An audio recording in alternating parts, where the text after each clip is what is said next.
Ui, nè chị. Chọc phím. Ôi, sợi sàn mà nó không mà nó hai. Mà nó không mà nó men tí, mình ăn tới lui tí. Cái bị bãi kia chỉ mũi tiếng tiếng trong xoay đọc cục tí tí. Tênประวัติการบางtrong cài đọc bóng từ nơi tông hay. Tị bấmพักtrong cái sạ sạ bóng.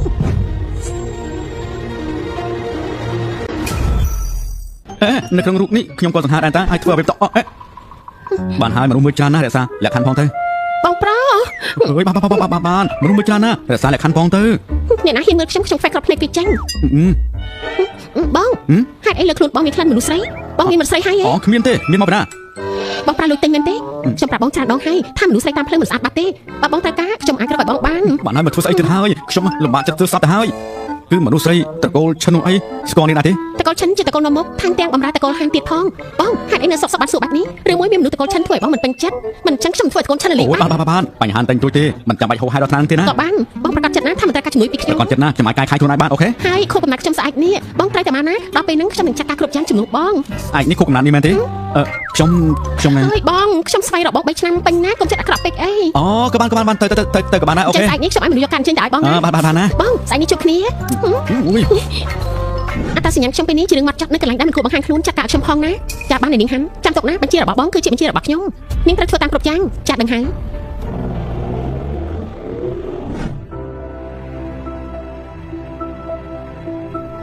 ថងសៀវចុះមកក្រោមថងសៀវមើលអ្វីដែលឯងធ្វើទៅខ្ញុំធ្វើអីនៅមានមុខមកសួរទៀតមុនថ្ងៃឈិនហៅត្រឡប់មកវិញឯងទៅនៅជាមួយប្រុសផ្សេងនៅខាងក្រៅមែនទេថែមទាំងថតរូបបានទៀតពិតជាគ្មានគេខ្មាស់ខ្វះការសិក្សាគេឈ្មោះត្រកូលທາງត្រូវបាត់បង់ព្រោះតែឯងនឹងហើយអ៊ំទី2អ៊ំមិនឃើញទេមានមនុស្សតាំងចិត្តចង់ទៅអ្នកកំហុសខ្ញុំណាយន់ហើយស៊ីជាមនុស្សសភាពរៀបសារមករហូតនាងប្រហែលមិនធ្វើរឿងបែបហ្នឹងទេផ្ទះដៃមកខាងមិនលឺទេ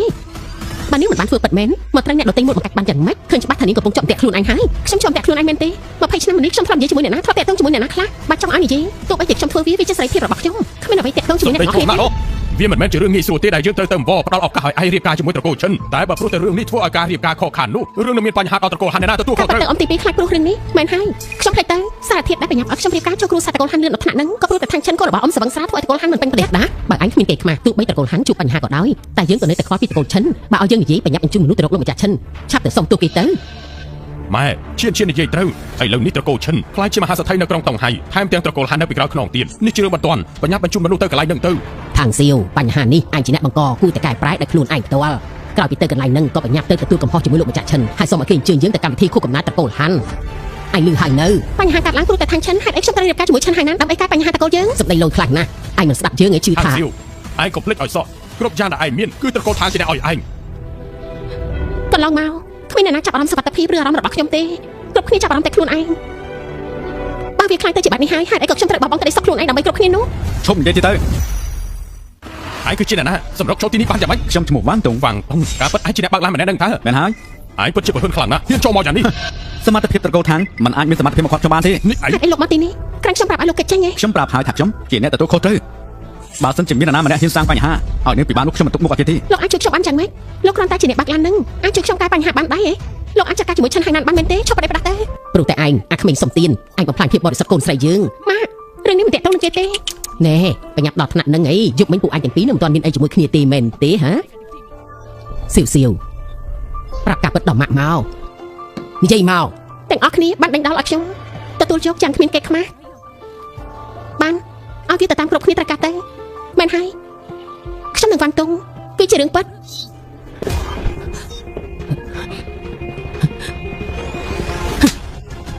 ថងសៀវអញធ្វើយើងខកបំណងខ្លាំងណាស់ឆាប់សុំទោសអ្នកម៉ាក់ភ្លាមទៅ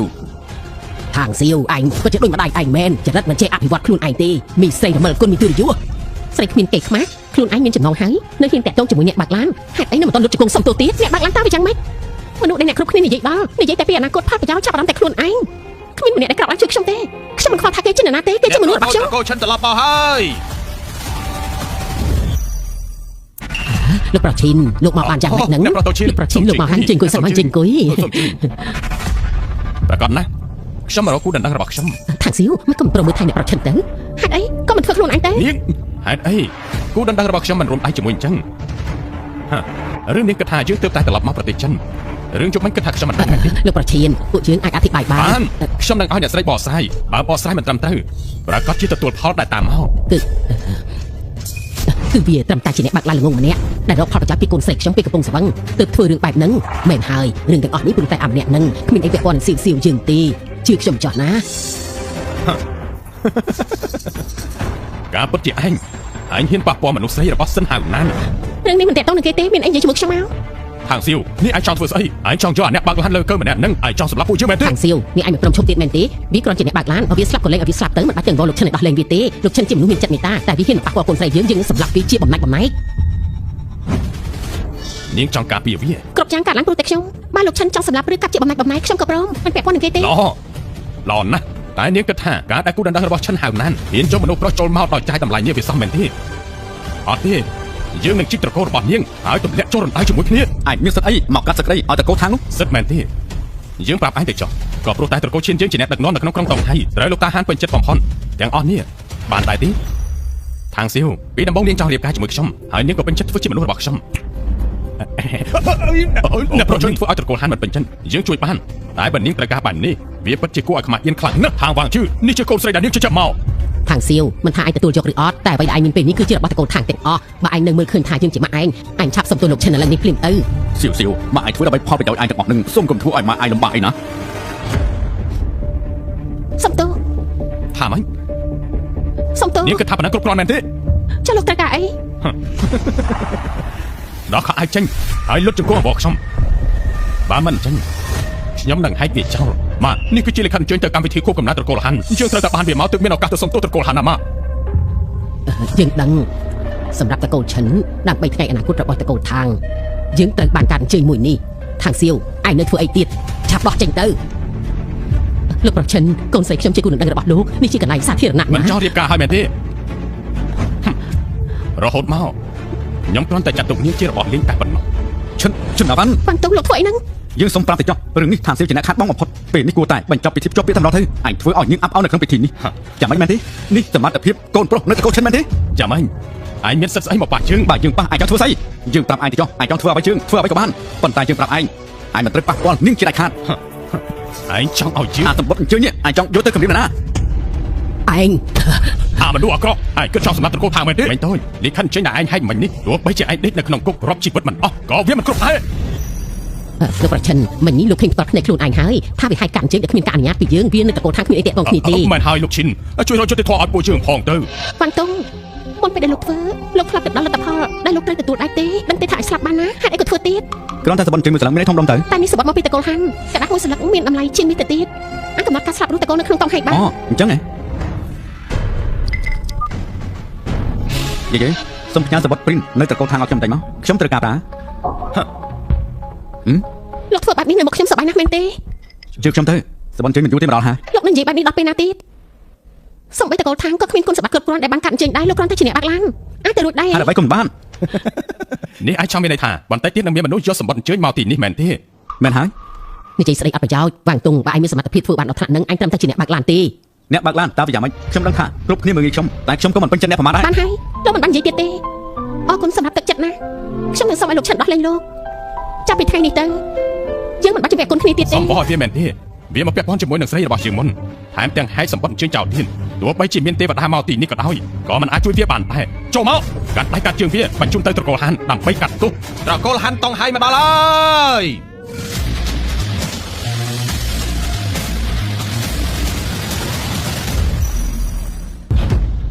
ឈិនជីងហេតុអីក៏មកទីនេះបាន ឈិនជីងនាងគឺជារងប្រធានហានគ្រប់មនុស្សស្និទ្ធនឹងលោកហាន ហេតុអីក៏អ្នកធំដូចអ្នកនាងឈិនបានជាប្រញាប់មកទីនេះដើម្បីត្រកូលខាងយើងឬមួយក៏វាអាចទៅរួចថាព្រោះតែឈិនមិនមែនទេរឿងរបស់ឈិននៅមិនទាន់សម្រេចចិត្តនៅឡើយទេរងប្រធានឈិនប្រហែលមិនមកក្នុងពេលបែបនេះទេ បើអញ្ចឹងមកពីហេតុអីទៅឬមួយក៏មកពីអាអ្នកបើកឡាននេះពិតមែន មនុស្សដូចពួកវាអាចទៅរួចដែរមែនទេប្រធានរងឈិនមកដើម្បីមនុស្សបែបនេះធ្វើអីអញដើរផ្លូវកាត់ហើយ មែនតើបើសិនជាត្រកូលហានបានឃើញអាកប្បកិរិយាឯងមិញនេះឯងច្បាស់ជាស្លាប់គ្មានអីកប់ហើយរីករាយស្វាគមន៍ប្រធានរងឈិន ឈិនហាងណាម ប្រធានរងឈិនមិញនេះមានមនុស្សម្នាក់ដែលមិនស្គាល់ទីខ្ពស់គេហ៊ានហៅសម្បត្តិអញ្ជើញលោកហានតែចេញដោយផ្ទាល់ដៃខ្ញុំកំពុងតែឲ្យគេកាត់ដៃកាត់ជើងគេបញ្ជូនទៅត្រកូលហានដើម្បីសុំកម្មាទោសខ្ញុំមិននឹកស្មានថាអ្នកស្រីអញ្ជើញមកទីនេះដោយផ្ទាល់ អ្នកណាដែលវាប្រហើន គឺវាម្នាក់នោះវាមិនត្រឹមតែជាអ្នកបើកឡានទេសម្រាប់ឯងមែនទេមិញនេះអួតក្អេងក្អាងឥឡូវនេះលែងហ៊ានហើយមែនទេ ประเทศรองชันคือเกมเนี่ยนี่ไอ้เจเนี่ยให้สมบัติจืดนุครัวสายเยื้องคือมันเปียปอนเอาไว้ดี មែនហើយតកូនយើងគ្មានអីពាក់ព័ន្ធសុខអីតែបន្តិចណាប្រធានរងឈិនសូមពិចារណាផងទៅ នាយករងชันអញ្ចឹងអង្គុយតើខ្ញុំចំណាត់ចាត់ការរឿងនេះតើខ្ញុំចំណាត់ចាត់ការខ្ញុំនឹងរកពាក្យបកស្រាយរឿងនេះឲ្យលោកហានបានជាមិនខានទេវ៉ាងតុង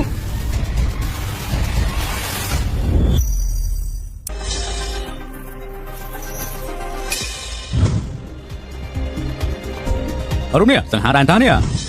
លោកនឹងចាត់ការគេមែនទេ ប្រកបណាអ្នកដែលធ្វើខ្លួនមិនឲ្យតម្លៃត្រូវតែកែខៃឲ្យចំចំណុចដើម្បីឲ្យគ្រប់គ្នាបានឃើញ ប្រធានរងឈិនគេគ្រាន់តែជាអ្នកបាក់ឡានដែលមិនដឹងអីមិនមានស្មារតីក៏ប្រកាន់គេអីណាមិនមានស្មារតីមែនទេគ្រាន់តែមើលក៏ដឹងហើយអាកប្បកិរិយាមិញនេះទោះបីតែកូនហាន់ចេញមកក៏មិនប្រដៅអាកប្បកិរិយាដែរ មែនហើយមិញនេះប្រុសម្នាក់នេះបាននិយាយថានឹងឲ្យត្រកូលហានផ្ញើសពតមកនិយាយអួតក្អេងក្អាងហៅថាមិនមានស្មារតី វ៉ាងតុងចរិតអ៊ូតអេងក្អាងរបស់ឯងមិញក៏ជួយអ្វីមិនបានយ៉ាងម៉េចឥឡូវខ្លាចជាមនុស្សកោហើយអីលោកប្រឆិនចាត់ការទៅឲ្យអាមនុស្សក្អេងក្អាងបែបនេះទទួលកម្មនឹងទង្វើខ្លួនឯងទៅ មែនតើទង្វើរបស់ឯងមានតម្លៃដែលត្រូវចាយលើកក្រោយត្រូវចេះរៀនដាក់ខ្លួនផងទៅចាត់ការ ប្រធានរងឈិនរឿងទាំងអស់នេះកើតឡើងដោយសារខ្ញុំបើវ៉ាងតុងមានកំហុសអីអ្នកស្រីចង់ដាក់ទោសកណ្ដាលទោសខ្ញុំចុះ អាសៀវច្រើនឆ្នាំមកនេះឯងរស់សុខស្រួលព្រោះតែត្រកូលທາງឯងចង់អូសត្រកូលທາງធ្លាក់ជ្រោះព្រោះតែគេម្នាក់នឹងតែមិន ចាប់ ទេ ហើយត្រកូលທາງចាប់ហើយប្រធានរងឈិនខ្លួនខ្ញុំមិនបានសុំឲ្យអ្នកស្រីដោះលែងចាក់កតញ្ញូម្នាក់នេះទេតែសុំឲ្យអ្នកស្រីជួយដោះលែងត្រកូលທາງយើងផងបើចាំបាច់ត្រកូលທາងនឹងកាត់ដាច់សាច់ឈាមកតញ្ញូម្នាក់នេះម៉ែបាត់មាត់ជាកំហុសរបស់ឯងវ៉ាងតុងនេះជាអ្វីដែលឯងបង្កឡើងបើជាសភាពបរិបទទទួលស្គាល់នៅអ្វីដែលខ្លួនឯងធ្វើទៅ បាន ចាញ់ញីរីករាយដែលបានជួបលោកវ៉ាងមែនទេ មានន័យថាអ្វីដែលវានិយាយមកគឺជាការពិតមែនមិនអាចទៅរួចទេត្រឹមតែជាអ្នកបើកឡានធម្មតាមានទំនាក់ទំនងល្អជាមួយនឹងត្រកូលហាន លោកវ៉ាងតាមបញ្ជារបស់អ្នកស្រីនេះគឺជាសម្បត្តិដែលយកមកឲ្យលោកសូមទទួលយកផងទៅនេះជាសម្បត្តិអញ្ជើញពិតមែនទេ ប្រធានរងឈិនលោកស្រីប្រហែលជាច្រឡំហើយឃើញច្បាស់ថាវាគ្រាន់តែជាអ្នកបើកឡានលោកហានយកសម្បត្តិអញ្ជើញមកឲ្យវាបានយ៉ាងម៉េចថែមទាំងឲ្យលោកស្រីមកដល់ផ្ទាល់ទៀត ឈិនហើយណារឿងដែលតាក់ទងជាមួយតកូលហានលោកចង់មកតាក់ទងបានពីពេលណា ប្រធានរងឈិនកុំតន់អាចច្រឡំអីគឺខ្ញុំ អញ្ចឹងបាត់មាត់ទៅ ពេលនេះគិតថាខ្ញុំគឺជាអ្នកបោកប្រាស់តទៀតដែរទេ គឺមិនមែនបាត់នឹងទេគ្រាន់តែជាការយល់ច្រឡំ មែនហើយវាគ្រាន់តែជារឿងយល់ច្រឡំទេ ពេលនេះយល់ហើយមែនទេយល់ហើយហើយយល់កាន់តែច្បាស់ខ្ញុំធ្លាប់និយាយហើយមិនថាណាចង់ធ្វើបាននេះទេទោះបីជាមេរលំนุ่มរលាយក៏ដោយក៏ខ្ញុំការពីនេះដែរពេលនេះខ្ញុំរក្សាពាក្យសន្យារបស់ខ្ញុំទោះបីជាសម័យតូចមួយមកខំនេះក៏ដោយក៏ខ្ញុំមិនឲ្យវាខំនេះដែរជាធម្មតាមនុស្សខ្ញុំនេះក៏រົບតាមពាក្យសន្យាណាខ្ញុំឲ្យនាងជឿរើសនាងនៅជាតកូលឈិនទៀតឬក៏យ៉ាងម៉េចនោះក៏ស្រេចតែនាងទេណា តែបើខ្ញុំចង់ប្រាប់ថាអ្វីដែលខ្ញុំត្រូវការគឺភាពរីកចម្រើនហើយនឹងភាពថិតថេរដើម្បីនៅលើគ្រប់គ្នាវិញនោះ ខ្ញុំក៏ធ្វើតាមក្តីប្រាថ្នារបស់នាងដែរ ម៉ាក់នេះគឺជាសម្បត្តិអញ្ជើញពីត្រកូលហានពិតមែននេះយើងមានឱកាសចូលរួមពិធីខួបកំណើតដែលនាងហានហើយ តកូលហានរួចខ្លួនហើយមិននឹកស្មានថាមនុស្សដែលគ្មានកន្លែងទៅដូចអ្នកបើកឡានម្នាក់នឹងបើជាមានសមត្ថភាពពាក់ព័ន្ធនឹងតកូលហានថែមទាំងមានប្រធានរងឈិនជួយគ្រប់គ្រងពីក្រោយទៀតមិនគិតតតែសោះទោះបីជារឿងចៃដន្យតែខ្លាំងទៅជាយើងនឹងបានអាចកន្លងនោម មនុ មក ស្ស ទៅ ដូចពួកឯងនេះណែគ្មានប្រស្រីថែមទាំងក្បាលគ្មានខួរទៀត លោកប្រឆិននេះលោកចង់ប្រាប់ពីអ្វីទៅ ពួកអ្នកសាគិតរបស់ល្អទៅមើលអត្តសញ្ញាណពិតរបស់លោកហានគឺជាអ្នកណាសូម្បីតែអ្នកទាំងអស់គ្នាក៏គ្មានសិទ្ធិចូលរួមហើយតែអត់ប្រយោជន៍អីជាមួយអ្នកបើកឡានហ្នឹងណែប៉ុន្តែអ្នកប្រឆាណាសម្បត្តិអញ្ជើញនេះប្រធានរងឈិនជាអ្នកយកមកអញ្ជើញដោយផ្ទាល់ហើយវាទៅជាខ្លាំងខ្លាយបានយ៉ាងម៉េចហើយអ្នកណាប្រាប់ថាសម្បត្តិអញ្ជើញនេះជាបញ្ជារបស់អ្នកស្រីធំ នេះលោកឈិនចង់ប្រាប់ថាវ៉ាងតុងជាមួយប្រធានរងឈិនស្គាល់គ្នាទើបតាក់ចិត្តបង្កើតស្ថានភាពតែគេគ្រាន់តែជាអ្នកបើកឡានវាមិនអាចទៅរួចទេដែលគេស្គាល់ប្រធានរងឈិននោះ គេថាខ្ញុំមកមិនបានត្រៀមខ្លួនមែនទេខ្ញុំបានពិនិត្យរួចហើយអតីតស្វាមីឈិនជីជាមួយនឹងវ៉ាងតុងធ្លាប់តស៊ូរួមគ្នានៅប៉ៃជីង លោកចង់ប្រាប់ថាប្រធានរងឈិនព្រមជួយវ៉ាងតុងក៏ព្រោះយល់ដល់ស្វាមីដែលស្លាប់ទៅតែអញ្ចឹងមែនទេ ឆ្លានតើខាងសៀវនាងក៏គិតថារនអ្នកណាម្នាក់បោះបញ្ឈប់ពិធីភ្ជាប់គ្នារបស់ជើងបាននាងត្រូវកំណត់ឲ្យខ្លះជារបស់លៀងជើងឲ្យទាស់តែបានបើមិនជឿចាំតែមើល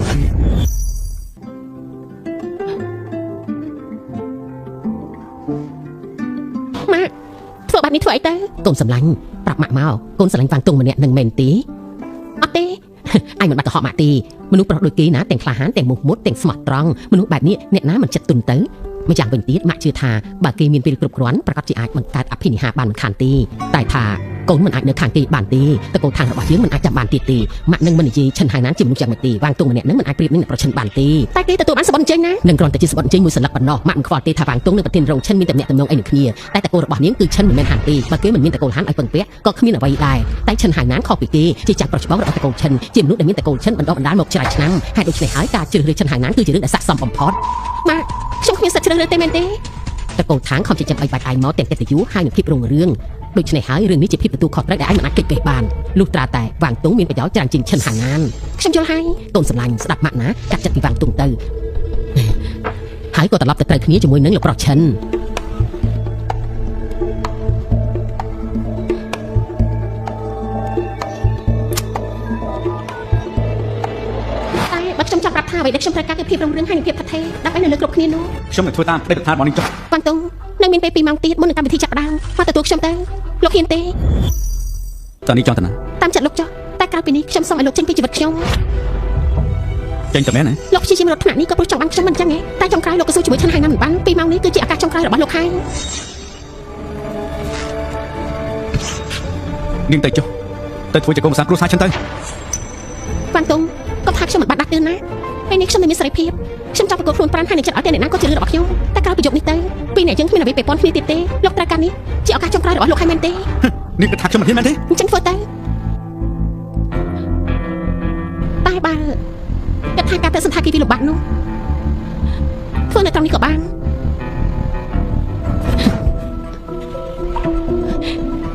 នវ៉ាន់តុងអរគុណសម្រាប់ការអញ្ជើញណាតែពីថ្ងៃនេះទៅយើងចប់គ្នាត្រឹមនេះចុះក៏បកករៀនជាមួយឈិនហៃណានទីបើមានផលប៉ះពាល់ជាមួយតកូលខាងខ្ញុំជាមនុស្សដំបងដែលមិនប្រដោះលែងលោកខ្ញុំមិននិយាយលេងទេណា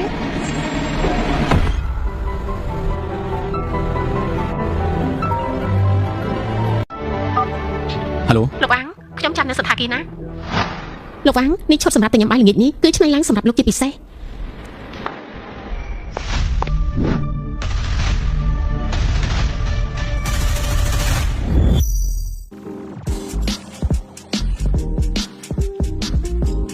អមស្រីកម្មវិធីជប់លៀងចិត្តចាប់ផ្ដើមហើយហេតុអីក៏បងស្រីមិនទាន់មកទៀតនេះខ្ញុំនៅមិនទាន់បានឃើញនាងនៅឡើយទេបន្តិចទៀតបានប្រុសចិនត្រូវការនាងឲ្យខ្ញុំបងស្រីផ្លាស់ពី កូនស្រីខ្ញុំនិយាយឲ្យប្រកាសជាមកនាងជឿរឿងអបយ័តមែនទេបើកូនស្រីនេះមិនចេះគិតទៅជាមួយនឹងអាម្នាក់នឹងតែពីរនាក់នោះនឹងខ្លាចជារឿងអបមង្គលក្នុងតកូលហើយនឹងឈប់ធ្វើអីទៀតប្រញាប់ទៅរកទៅខាងស៊ីវទើបមកពីណានឹងតែចាត់ការរឿងដែលសំខាន់ម៉ាក់ទឿនឯងហើយថាឈប់គិតរឿងអបយ័តទៅកម្មវិធីនេះអញហាក់បង្ករឿងណាទុកចិត្តចុះខ្ញុំមិនភ្លេចថាខ្ញុំជាមនុស្សតកូលខាងទេអញមិនបាច់យល់ពីយើងក៏បានតែចាំទុកយើងធ្វើដើម្បីឯងយកខ្ញុំជារបស់លេងឲ្យអ្នកដទៃហើយមកប្រាប់ថាធ្វើដើម្បីខ្ញុំប្រហែលជាត្រូវការអរគុណពិតមែនទេនេះមកជាមួយខ្ញុំមានរឿងចង់និយាយ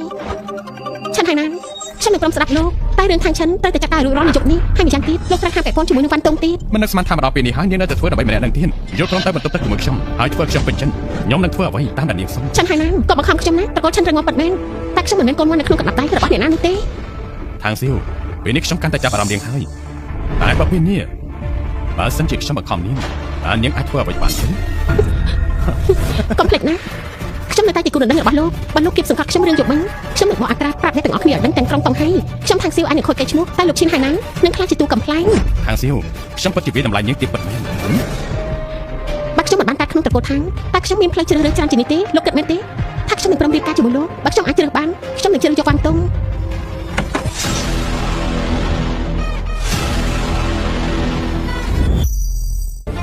ស្មានមកដល់ថាទីបំផុតឯងក៏តាមពួកជាងមក តាមអ្នកស្រីមែនទេ ឈប់ធ្វើជាមិនដឹងនឹងមុខខ្ញុំបានហើយឲ្យឯងពីលៀនបាត់ខ្លួនពីតង់ហើយទៅ ខ្ញុំគិតថាលោកស្រីយល់ច្រឡំខុសលើ យើង ខ្ញុំ ខុសមែនទេអញតាំងចិត្តចូលមកចិត្តកូនស្រីយើងអញគិតថាយើងមិនដឹងឬយ៉ាងម៉េចគោលដៅអញគឺជាអ្វីយើងប្រាប់អញទៅចុះអ្នកដែលអាចជួយតកូលខាងយើងបានមិនមែនអ្នកបាក់ឡានដូចអញទេហេតុដូច្នេះកុំចេះតែបដិសេធអញគួរតែសេវាវាយកទុកទៅល្អជាងណា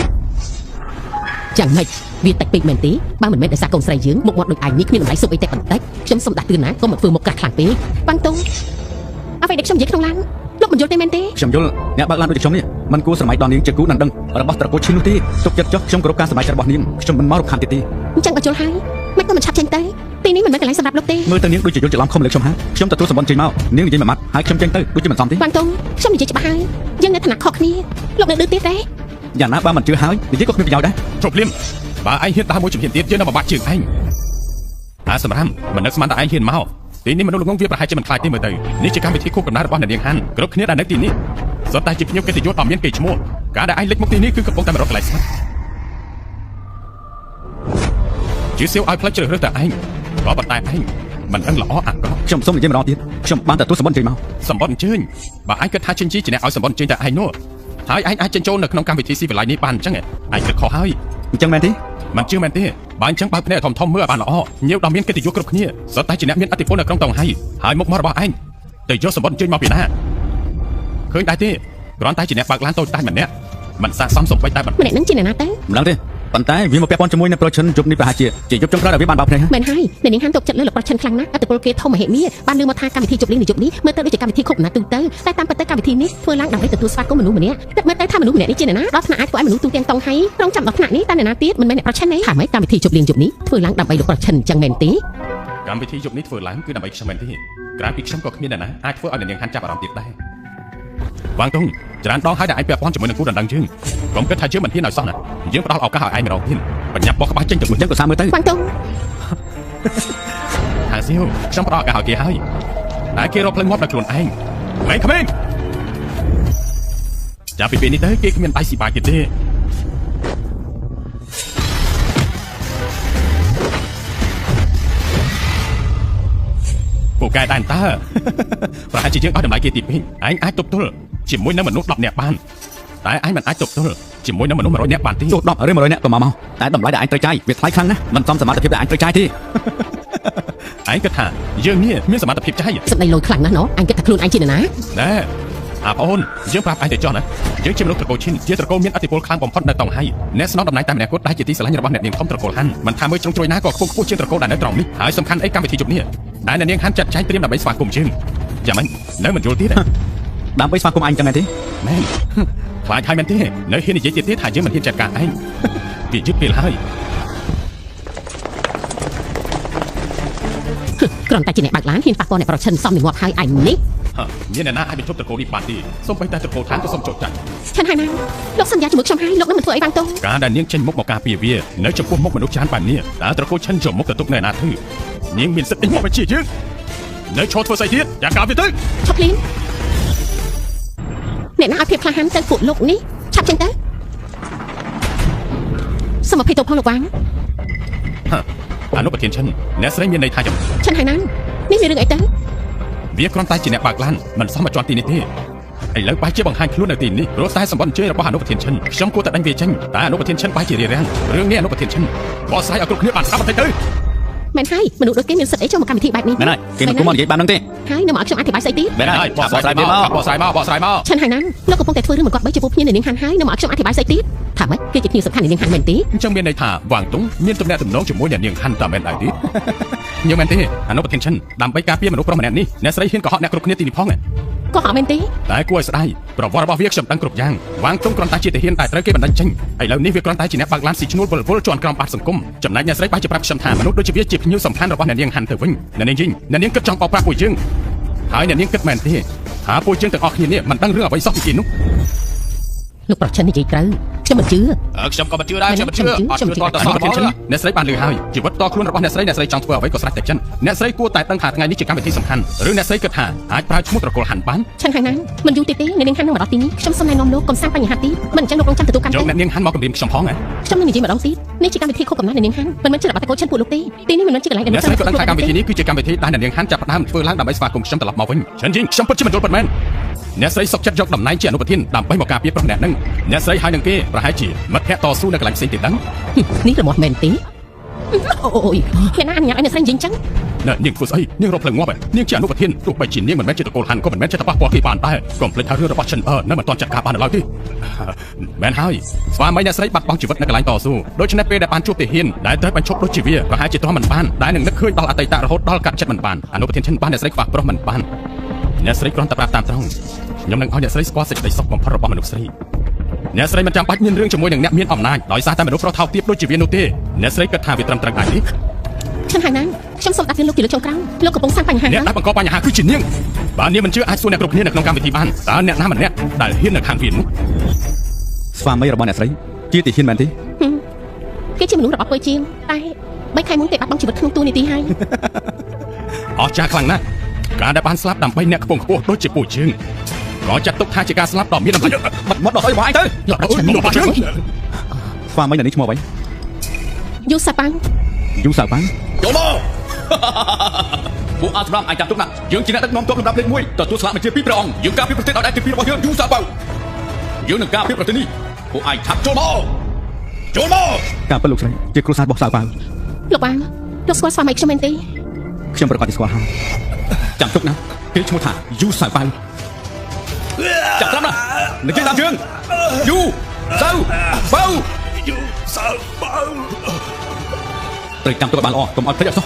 គេជំនាញវិជាការលំដាប់លេខ1យូសាប៉ាំងអាយនិយាយថាល្អហើយតែគេស្លាប់មែនទេ មែនហើយយើងថាឲ្យគេយើងចង់ជឿអ្នកណាក៏បានដែរ លុតជង្គង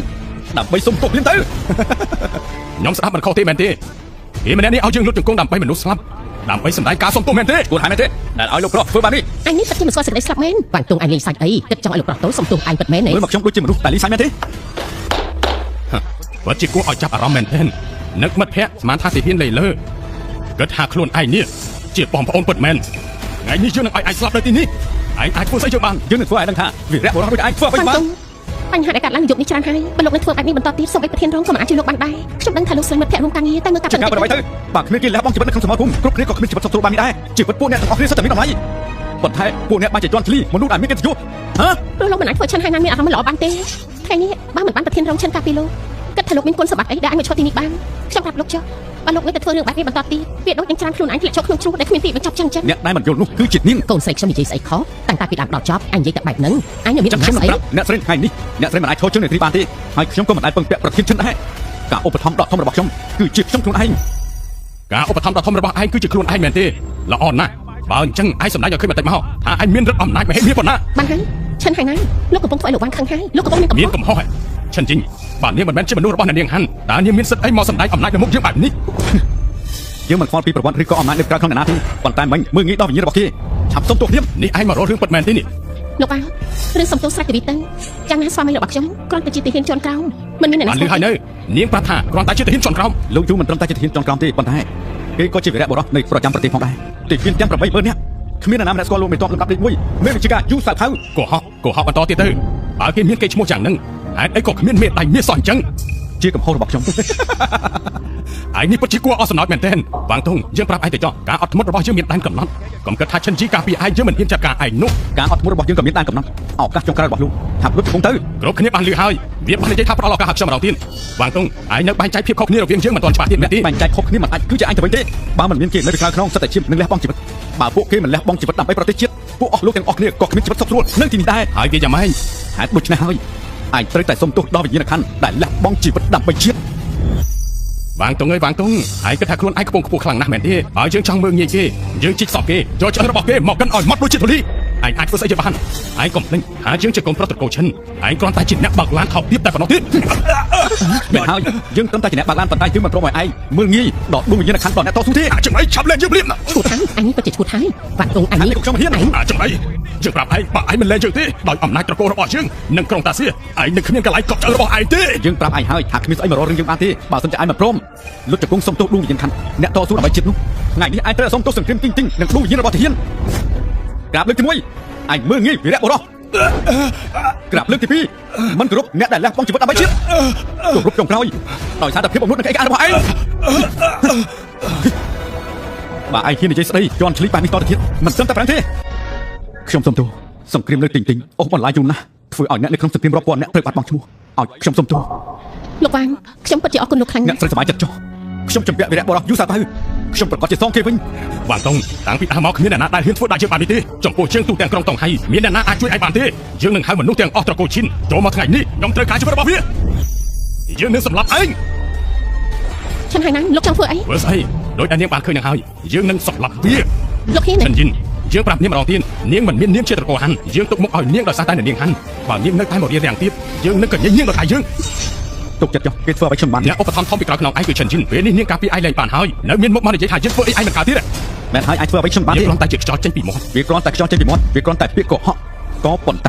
ពាក្យសម្ដីពោពេញទៅដោយអំ ពិត ណាច ជាគួរអស់សំណាចមែនគ្រាន់តែជាអ្នកបើកឡានខុសពីម្នាក់ហ៊ានមកនិយាយអួតអាងធ្វើជាធំថាខ្លួនឯងមានអំណាចយល់សពតែថ្ងៃហើយវ៉ាងតុងទោះបីយើងមើលងាយឯងមករហូតតែនៅពេលនេះឯងត្រូវទទួលយកកំហុសសុំទោសអ្នកប្រឆាំងតែភាពស្មោះត្រង់ពេលខ្លះឯងអាចរួចខ្លួនក៏ថាបាន អើកំឡុងដល់ហើយនឹងថ្មីតែខ្វះគ្នាជាកូនប្រុសហ៊ានធ្វើហ៊ានទទួលខ្ញុំធ្វើខ្លួនឯងនេះក្តៅក្រហាយអី លោកវ៉ាងត្រូវការខ្ញុំតាក់ទងទៅនឹងនាងដែរទេ មិនបាច់ទេខ្ញុំប្រាប់ហើយថាគេធ្វើឲ្យខ្ញុំបានទេបើមិនជឿទេសាកមើលទៅ វ៉ាងតុងលោកដឹងថាលោកនិយាយអីចឹងមកទេ ល្អសេចក្តីស្លាប់ជិតមកដល់ហើយឯងនៅតែមិនដឹងទៀតមែនទេអញ្ចឹងបានថ្ងៃនេះជាថ្ងៃស្លាប់របស់ឯងសម្លាប់វាទៅ ឈប់ណា នាងចង់ជួយវា នាងថាខ្ញុំប្រាប់ហើយក៏មិនមានរឿងជាមួយគូដណ្ដឹងរបស់ខ្ញុំលោកមិនទាន់ភ្លេចទេ នៅមិនទាន់ភ្លេចទេ តែលោកអាចជាមិនដឹងថាអ្វីគួរនៅមិនគួរជ្រើសនឹងធ្វើឲ្យខ្លួនឯងទោះបីត្រូវអាប់អន់មកដល់ពេលនេះក៏កែប្រែអ្វីមិនបានដែរខ្ញុំផ្ទះលោកលើកនេះគឺផ្ទះជាមួយលោកមានអីមិនពេញចិត្តទេ គ្មានទេ ខ្ញុំសូមដាស់តឿនលោកទៀតខ្ញុំគឺនាងត្រកូលខាងគឺគូដណ្ដឹងរបស់ត្រកូលឈិនមនុស្សស្រីដូចជាខ្ញុំក្នុងមួយជីវិតនេះក៏លោកមិនអាចឈោងចាប់បានដែរលោកមិនអាចធ្វើអ្វីដែលខ្ញុំត្រូវការបានទេហេតុនេះហើយបោះបង់ពីអះអាងរបស់លោកទីនេះមិនមែនកន្លែងសម្រាប់លោកទេទៅឆាប់ចេញភ្លាមទៅ អាំងសៀវនាងពិតជាសម្ដែងសំខ្លាំងណាស់ អំបញ្ញខ្ញុំទៅតែការពីលោកនឹងមិនយល់ទេ នាងគិតថាខ្ញុំល្ងងមែនទេប្រើល្បិចវិជាមកបោកខ្ញុំនោះ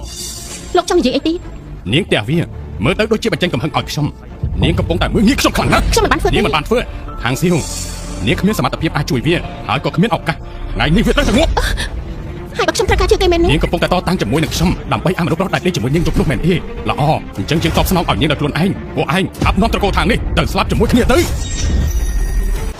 ខាងសៀវអញចង់ធ្វើស្អីមីកូនរមិលគុណដើម្បីអាសម្រាប់ម្នាក់ហ្នឹងអញហ៊ានធ្វើឲ្យអ្នកប្រុសឈិនមិនពេញចិត្តមែនទេ ទៀវវាសាងកំហុសធំណាស់តើណាហ៊ានទៅជួយវាទៅគ្មានណាជួយបានទេ ខ្ញុំមិនអាចឃើញគេស្លាប់នឹងមកបានទេ ខាងសៀវឯងបិទមាត់យើងទៅឯងចង់ឲ្យត្រកូលរបស់យើងដើរដល់មាត់ជ្រោះមែនទេខាងជួនជឺឯងមើលកូនស្រីដែលឯងចិញ្ចឹមផ្ទាល់ដៃទៅយើងចិញ្ចឹមមើលថែវារមើលគុណគួរឲ្យសង្វេគណាស់ពួកឯងម៉ែកូនចង់ឲ្យត្រកូលខាងរបស់យើងដួលនៅមុខតើមែនទេ ខាងសៀវស្ដាប់ម៉ាក់ណាអញត្រូវបដាច់ទំនាក់ទំនងជាមួយវាចង់ទាំងអស់ការស្លាប់របស់វាគ្មានអីតាក់ទងនឹងតកូលឋានយើងទេមិនអញ្ចឹងក៏មិនថាយើងចិត្តខ្មៅឲ្យសោះវាគ្មានអីពាក់ព័ន្ធនឹងតកូលឋានទេតែវាតាក់ទងនឹងខ្ញុំឆាន់ហើយណានគ្រប់យ៉ាងដែលកើតឡើងនៅថ្ងៃនេះវាកើតឡើងព្រោះតែខ្ញុំម្នាក់គត់បញ្ហាទាំងអស់កើតចេញពីខ្ញុំជាអ្នកនិយាយខ្ញុំជាអ្នកសាងបញ្ហាបើលោកចង់សម្លាប់ក៏ចាត់ការខ្ញុំមកតែខ្ញុំសំវររឿងមួយប្រយ័ត្នដោះលែងវាងតុងទៅជាមួយនឹងតកូលឋានទៅ នាងមានសិទ្ធិអីមកយើងអ្វីដែលនាងធ្វើនាងគិតថាយើងនឹងធ្វើតាមអ្វីដែលនាងសុំខាងសៀវបើនាងចង់ឲ្យវាខ្លាចជារឿងធំនាងសម្ដែងទៀតទៅ ក៏ព្រោះតែលោកចង់បានខ្លួនខ្ញុំមិនអញ្ចឹងទេ ខាងសៀវខ្ញុំគឺជាកូនច្បងរបស់ត្រកូលឈិនមានស្រីច្រើនណាស់ដែលចង់បម្រើយើងនៅមុខខ្ញុំនាងគិតថានាងកំពុងខ្ពស់មកពីណាទៅគិតថាខ្ញុំអន់ជាងអាថោកទៀតនេះមែនទេមិនមែននាងធ្វើខ្លួនខ្ពង់ខ្ពស់ចង់ជួយវាទេបើអញ្ចឹងនៅចំពោះមុខគ្រប់គ្នាខ្ញុំនឹងឲ្យភាពខ្ពង់ខ្ពស់និងកិត្តិយសរបស់នាងខ្ញុំនឹងធ្វើឲ្យអាក្រាតកាយនៅចំពោះមុខគ្រប់គ្នាខ្ញុំឲ្យនាងគ្មានតម្លៃស្មើធូលីខ្ញុំឲ្យពេលនាងរាប់ត្រឹម3 2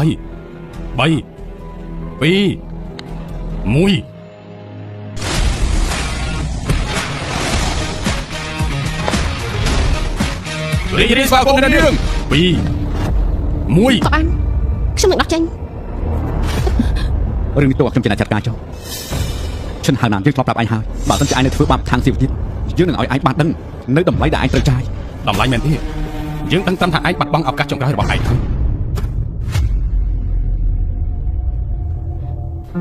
វាងតុងឈប់សាងបញ្ហាទៀតបានទេខ្ញុំព្រមលះបង់កិត្តិយសរបស់ខ្លួនឯងដើម្បីបដូរឱកាសឲ្យលោករួចខ្លួន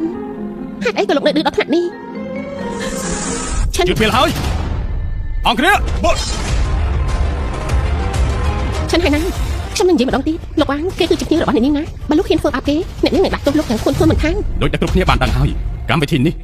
អ្នកនាងបានត្រៀមការចាត់ការឲ្យខ្ញុំជាតួឯកនៅក្នុងកម្មវិធីនេះបើអ្នកនាងមកហើយអ្នកនាងក៏ត្រូវតែជួយយើងជំនួសនឹងការជួយវាបាងថងថ្ងៃនេះគ្មានអ្នកណាអាចជួយឯងបានទេបើយើងមិនបានហាន់ឯងជាចំណិតយើងក៏មិនអស់កំហឹងយើងដែរ អញ្ចឹងយើងចាំមើលថាឯងធ្វើអ្វីដល់យើង បាងថងយើងដឹងថាឯងពូកែតស៊ូបើត្រូវអ្នកមានធ្វើដៃត្រកូលឈិនឡំពាត់វិញនោះឯងគិតថាឯងរក្សាជីវិតបានដែរទេក្រុមអង្គរៈទាំងអស់ចូលស្ដាប់បាទចាត់ការ អ្នកណាហ៊ាន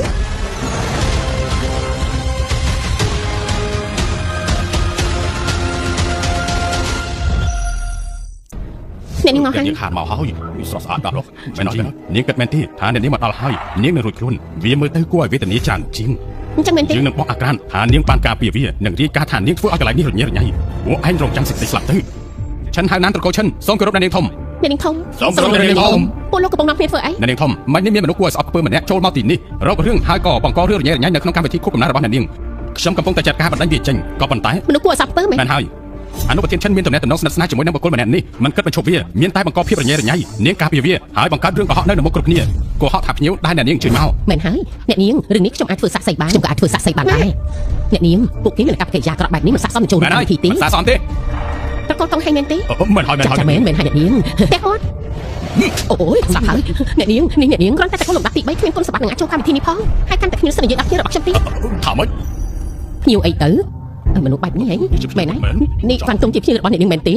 ភ្ញៀវមិនអាចទៅរួចទេវាគ្រាន់តែជាអ្នកបើកឡានវាខ្លាចទៅជាភ្ញៀវរបស់អ្នកស្រីបានយ៉ាងម៉េចតើវាខ្លាចជាភ្ញៀវរបស់អ្នកនាងបានយ៉ាងម៉េចមើលឲ្យអ្នកនាងធ្វើទៅ អ្នកនាងខ្ញុំសុំទោសពិតមែនខ្ញុំពិតជាមិនដឹងថាគេជាភ្ញៀវអ្នកនាងទេបើខ្ញុំដឹងទូខ្ញុំមានភាពក្លាហានប៉ុណ្ណាក៏មិនហ៊ាននិយាយដែរអ្នកនាងធំសុំទោសខ្ញុំតែអ្នកស្រីមិនមែនព្រោះតែឋានៈគេទេព្រោះតែខ្ញុំធន់នឹងមើលមុខអ្នកស្រីដែលមានល្បិចកពូកែជោគចិត្តអ្នកដទៃមែនហើយអ្នកនាងធំនិយាយត្រូវឆាន់ហើយណាអបាញ់មិញលោកនិយាយថាមានមនុស្សគួរឲ្យធ្វើនៅក្នុងកម្មវិធីនេះគេណែណា អ្នកនាងធំវាគ្រាន់តែជាអ្នកបើកឡានវាមិនអាចទៅរួចទេ ហើយយ៉ាងម៉េច ដោយក្តីគោរពប្រវត្តិនៅពីក្រោយខ្នងរបស់វាមិនស័ក្តិសមធ្វើជាភ្ញៀវរបស់អ្នកនាងទេ នេះលោកសង្ស័យមកលើខ្ញុំហី មិនហ៊ានទេ សុំទោសលោកបានឥឡូវនេះហើយធ្វើឲ្យគេព្រមអភ័យទោសឲ្យលោក អ្នកនាងឲ្យខ្ញុំសុំទោសវាមែនទេ មែនហើយ អ្នកនាងខ្ញុំនឹងមិនធ្វើបាបវាទេតែបើឲ្យខ្ញុំសុំទោសវា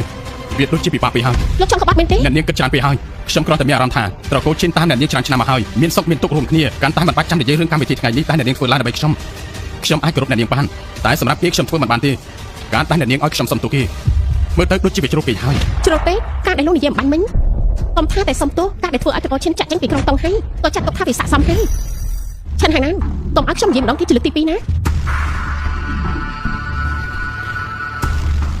សុំទោស គ្រាន់តែសុំទោសមិនបានធ្វើឲ្យចប់រឿងមែនទេ វ៉ាងតុងកុំធ្វើជ្រុលពេកការដែលយើងសុំទោសឯងព្រោះតែយល់មុខដល់អ្នកនាងមិនមែនយើងខ្លាចឯងទេ យើងប្រាប់ហើយបើសិនជាឯងធ្វើអ្វីដាក់យើងឯងប្រកាសជាបានដឹងហើយថាឯងត្រូវសងនៅអ្វីដែលឯងបានធ្វើ ឯងត្រូវការស្អី លុតជង្គង់សុំទោសខាងសៀវ ឯងយល់សពទៅយើងទទួលស្គាល់ថាឯងទទួលបានក្តីស្រឡាញ់ពីអ្នកនាងធំគ្រប់គ្រាន់នឹងក៏អត់ទៅធំតែឯងក៏ភ្លេចថាក្រៅពីនឹងឯងគ្មានអ្វីសោះឯងគ្រាន់តែជាអ្នកបើកឡានថោកទាបដដែល ហ្វាំងតុងនេះជារឿងរវាងខ្ញុំនិងឆាន់ហើយណាឆាន់ហើយណាចាប់តាំងពីថ្ងៃនេះការភ្ជាប់ពាក្យរវាងលោកនិងខ្ញុំចាត់ទុកជាអាសាបងត្រកូលទាំងពីរគ្មានអ្វីពាក់ព័ន្ធគ្នាទៀតទេនេះគឺអេនេះ ខាងសៀវនាងចាំផ្លូវដែលនាងជ្រើសរើសថ្ងៃនេះទៅក្រៅពីនេះវាហើយនឹងត្រកូលທາງត្រូវស្លាប់ម្នាក់មកខាងត្រឡប់ទៅវិញអ្នកប្រសិនលោកអ្នក នេះហ្វាំងតុងមិញលោកលឺហើយមែនទេចង់ទទួលខុសត្រូវខ្ញុំមានតែក្តីស្លាប់ប៉ុណ្ណោះលោកនៅហ៊ានទៀតទេ គិតតែខ្ញុំខ្លាចស្លាប់មែនទេ អញ្ចឹងខ្ញុំខ្ញាល់ជាមួយលោកម្ដង យ៉ាងម៉េច មិនមែនលោកចង់ទទួលខុសត្រូវខ្ញុំទេខ្ញុំឲ្យឱកាសនេះទៅលោកតែខ្ញុំក៏ជាមនុស្សមានអំណួតព្រមលះបង់គ្រប់យ៉ាងដើម្បីតាមលោកទៅគ្រាន់តែពាក្យសន្យាចេញពីមាត់របស់លោក បន្តទៀតទៅ មនុស្សប្រុសដែលខ្ញុំត្រូវការត្រូវតែមិនអន់ជាងមនុស្សរាប់ម៉ឺននាក់ហើយក៏ត្រូវតែមិនដូចថ្ងៃនេះដែលចាំតែពឹងពាក់ប្រធានរងឈិននៅនាងធំដើម្បីរួចខ្លួនលោកត្រូវការឲ្យខ្ញុំទទួលស្គាល់លោកយ៉ាងសម្បូរបែបប្រកបជាបានតែខ្ញុំត្រូវការឲ្យវ៉ាងតុងល្បីល្បាញទូទាំងក្រុងតុងហើយខ្ញុំចង់ឲ្យគ្រប់គ្នាដឹងថាលោកមានគុណសម្បត្តិគ្រប់គ្រាន់អាចរៀបការជាមួយនឹងខ្ញុំបានខ្ញុំនឹងឲ្យពេលលោក3ខែលោកហ៊ានទេ ខ្ញុំនឹងសាមើល បងមិញខ្ញុំមិនបានតំណែងឈិនហើយណាដែរត្រង់បងមិនខាងខ្ញុំទេ បងជឿចិត្តឯងណាប្រកាសជាមានហេតុផលជំខានទេ ឈិនហើយណាគឺកូនអុកដែលតកោខាងច្រើនមកឲ្យខ្ញុំហើយគឺជាមនុស្សលៀងសេធានបញ្ជូនមកសើពីខ្ញុំទៀតផង លីនសៀវធានមិនមែនជាអ្នកស្នងត្រកូលនៅសាងទី នឹង នោះទេ ហើយគេក៏មានអត្តសញ្ញាណមួយទៀតនោះគឺជាគុណដំណឹងខ្ញុំ នាងមានគូនដឹងហើយមែនទេ ពីដំបូងតកោហាននាំខ្ញុំមកពីមណ្ឌលកម្មាកំព្រាមានផែនការចោលខ្ញុំរៀបការជាមួយតកោលីង ការពិតទៅគឺបែបនេះ បងនៅលើលោកនេះអ្នកដែលខ្ញុំពេញចិត្តជាមួយនោះមានតែបងម្នាក់គត់បងព្រមរៀបការជាមួយខ្ញុំទេ ក្មេងល្ងងនាងនិយាយស្អីហ្នឹងចាំទុកណាបងនឹងធ្វើជាបងរបស់នាងជារៀងរហូត ខ្ញុំពេញណាអាឡែខ្ញុំពេញពួកអញចង់ធ្វើអីហ្នឹងឆាប់ចេញទៅស្គាល់ក្របរបស់ខ្ញុំឲ្យនាងហើយខ្ញុំថាចាប់ពីថ្ងៃនេះទៅខ្ញុំជាអ្នកការពារនាងខ្ញុំមិនត្រូវការត្រឹមបងស្រីបងទេបងប្រាប់ខ្ញុំឲ្យតាំងមកព្រោះតែមនុស្សស្រីមិនមែនទេ មែនហើយ អញ្ចឹងវីដេអូទាំងអស់ហ្នឹងជាការពិតទាំងអស់ហ៎ បងជាមនុស្សប្រុសម្នាក់ដែលយករបស់ជាសំខាន់បំផុតបងក៏ត្រូវមានចំណែកទទួលខុសត្រូវយ៉ាងស័ក្តិសមដែរ បងគេជាមួយខ្ញុំចាំឲ្យដល់វិធីនេះទុកថាយើងស្មារតីគ្នាហើយ ក្មេងល្ងងនិយាយស្អីហ្នឹងបងមានរឿងត្រូវធ្វើទៀតបងតែមុនហើយ អ្នកនាងគិតថាបងប្រុសជាមនុស្សចឹងម៉េចលោកវ៉ាងគេជាមនុស្សល្អខ្លាំងណាស់ខ្ញុំប្រាប់នាងគាត់ជាមនុស្សសំខាន់បំផុតក្នុងជីវិតខ្ញុំសូម្បីជីវិតគាត់ខ្ញុំអាចប្រកល់គាត់បានដែរអញ្ចឹងហេតុអីមិញនេះមិនព្រមប្រាប់គេពិធីភ្ជាប់ពីអ្នកនាងនឹងប្រុសលីងនឹងម្ដងមួយខែទៀតទេហេតុអីទៅប្រាប់គេហើយវាគ្រាន់តែជាការបន្ថែមបញ្ហាកុំភ្លេចថាតកូលលីងជាតកូលដែលខ្ពង់ខ្ពស់បំផុតក្នុងក្រុងសានជីងមុនពេលការប្រើបញ្ហាទុកអាចកំបាំងនេះឲ្យល្អផងនេះទ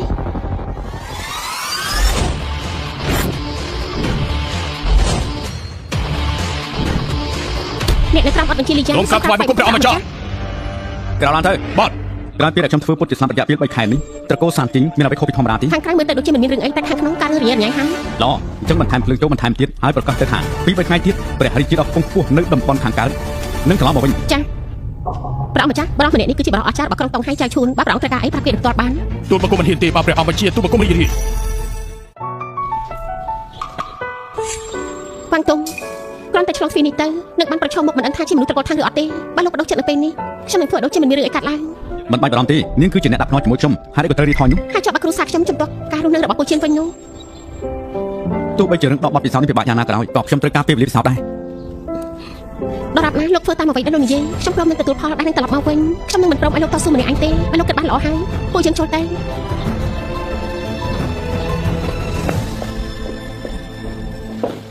ៅលោកយាយប៉ាម៉ាក់លោកអ៊ំទី2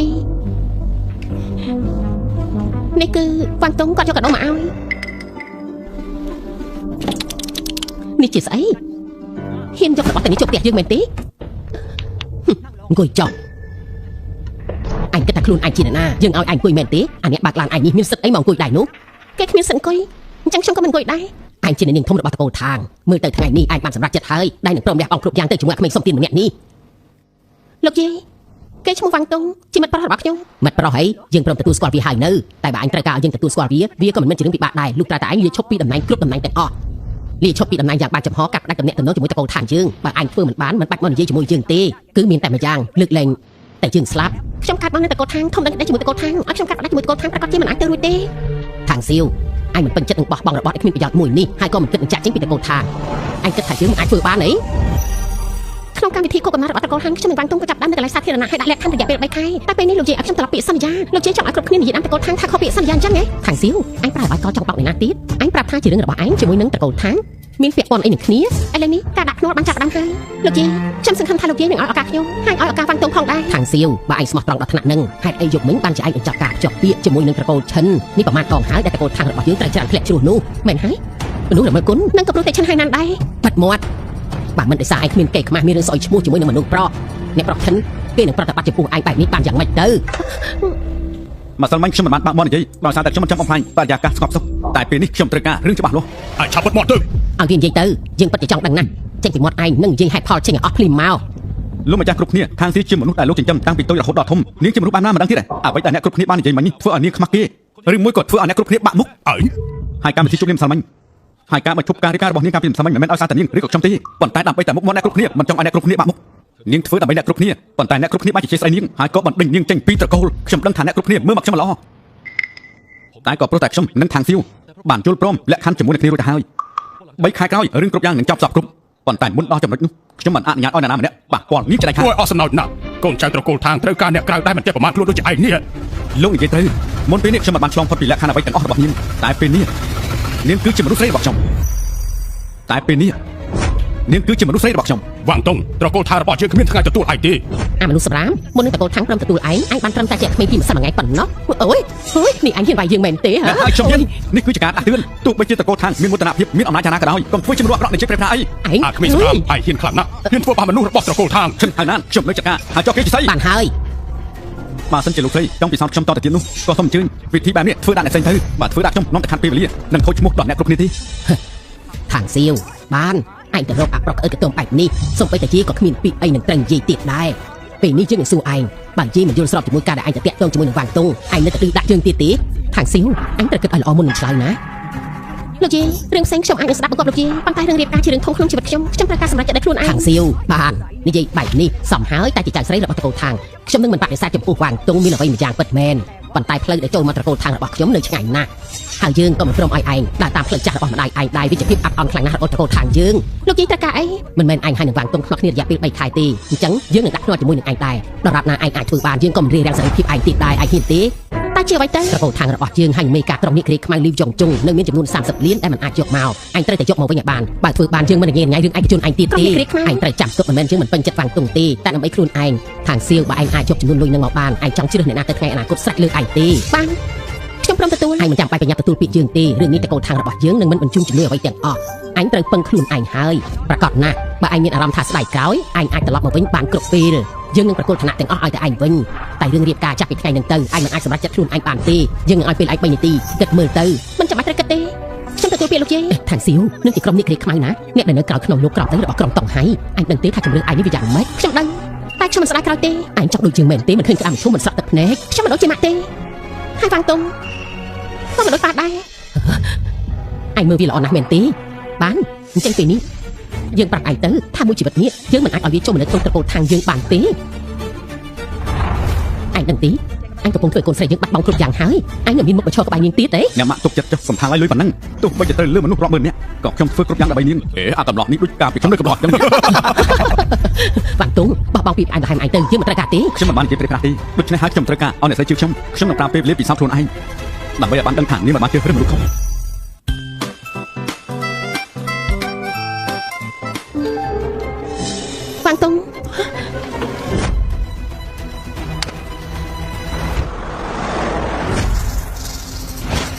ជប់លៀមអាកំឡោះចង់ធ្វើស្អីហ្នឹងខ្ញុំកំពុងស្វែងរកអ្វីយ៉ាងណាលាវយន្តជុំមែនទេមានការរកបើរកគាត់ធ្វើអីមកទាបំណុលទាបំណុលអីអាកំឡោះអាចទៅសួរបណ្ឌុះក្រុងតុងហៃទៅមើលអ្នកណាហ៊ានមកទាបំណុលមេការរបស់យើងទៅយើងនេះអីមកហើយអ្នកកំឡោះយើងសុំដៃរាប់ឯងឆាប់ចេញពីទីនេះឲ្យលឿនទៅបើមិនចឹងទេកំថាយើងមិនក្រៃចិត្តគ្មានអ្វីត្រូវនិយាយទៀតទេមែនទេដល់និយាយទៀតមែនទេ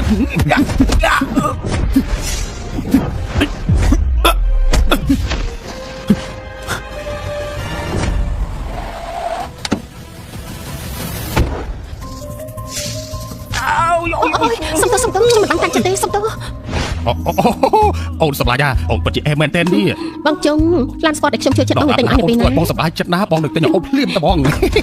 ប្រាប់ អូរកូលមែនទេ ហើយនៅផ្នែកណាហើយអីក៏មិនចេះគួរទ្វាមិនអាកំឡោះយើងក៏ពន់ជិះជាមួយឯងមិនលឺទេអី ខ្ញុំបានឮថាឯងជាប់បំណុលត្រកូលឋានជាង30លានដល់ពេលនេះនៅមិនដល់សងទី អូហូការពិតមកទៀតបំណុលហ៎មែនហើយការពិតយើងនៅមានបំណុលមួយដុំធំទៀតមិនទាន់បានសងប៉ុន្តែឯងមកបំផ្លាញអារម្មណ៍ល្អរបស់យើងថែមទាំងចង់ឲ្យយើងសងបំណុលទៀតឯងគិតថាយើងធ្វើតាមឯងហ៎ មានបំណុលទៅសុំបំណុលរឿងអីដែលមិនអាចទៅរួចនោះ អូនទៅឈាមក្តៅមកពីណាហើយពិតជាហ៊ានខ្លាំងណាស់មកដល់នេះករីខ្មៅដើម្បីទាបបំណុលហើយគិតថាខ្លួនឯងមានប្រមាណជីវិតទៅយើងសូមណែនាំមុនពេលដែលយើងមានកំហឹងបញ្ញាប់ចេញទៅបើមិនអញ្ចឹងទេយើងនឹងចេញបញ្ជាជាច្រើនឯងដូចជាប្រហិតអញ្ចឹង មើលទៅគ្មានចិត្តចង់សងទេ អាកំឡោះគិតថាយើងនិយាយសើចមែនទេថ្ងៃនេះយើងសន្យាជាមួយឯងលុយនេះឯងមិនបានសំបីតែមួយសេន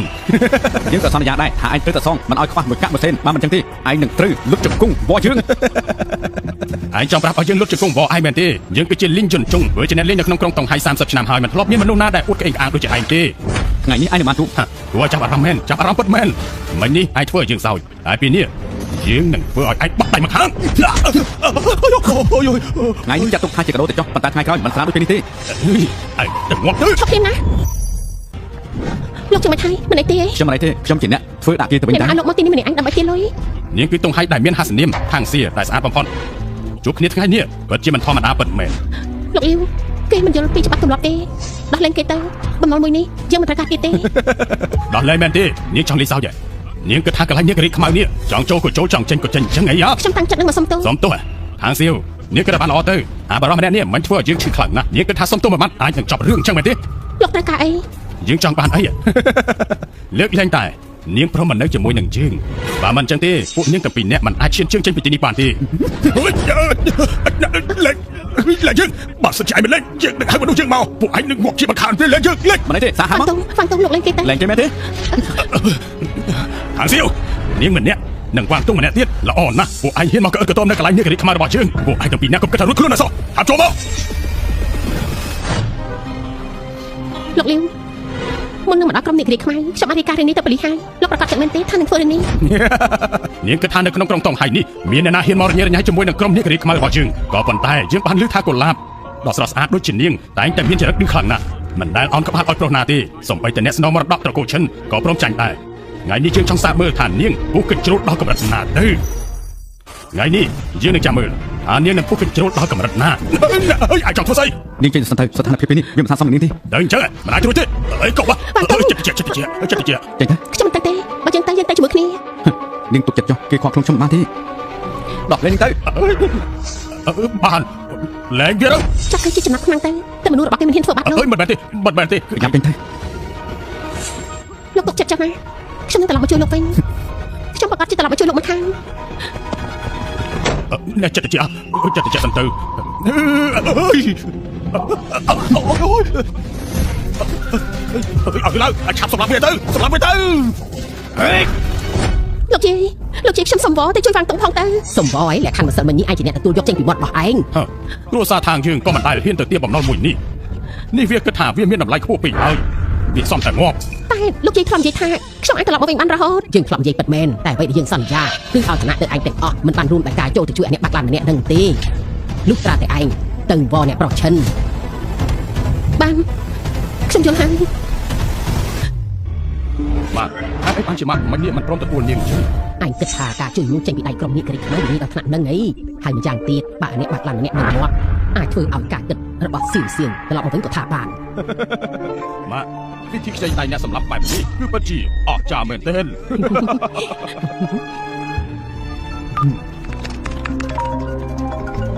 នៅនេះខាងខ្ញុំអាចសំវនៅនឹងបានទេជួយវាងតុងផងឥឡូវគេនៅក្នុងក្រុមនេះគ្រីខ្មែរស្លាប់ដូចតែមិនគាត់ដឹងទេហេតុអីខ្ញុំត្រូវជួយនាង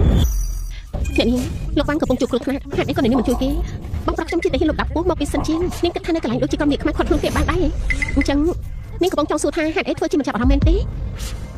ខ្ញុំគ្រាន់តែចង់ដឹងថានាងនឹងទៅសំវឈិនហើយណាងដែរទេសំវឈិនហើយណាងនេះតាមចរិតនាងហើយតាមចរិតរបស់ឈិនហើយណាងក្រោយពីនេះនាងនឹងមានរឿងអីគេប្រកាសជាកិច្ចការនេះមិនសំខាន់ទេតែខ្លះមើលយើងចង់ដឹងថានាងអាចធ្វើអីបានខ្លះដើម្បីបោកប្រាស់របស់ខ្ញុំចា៎ តែស្អីស្អាតនៅដែរទេ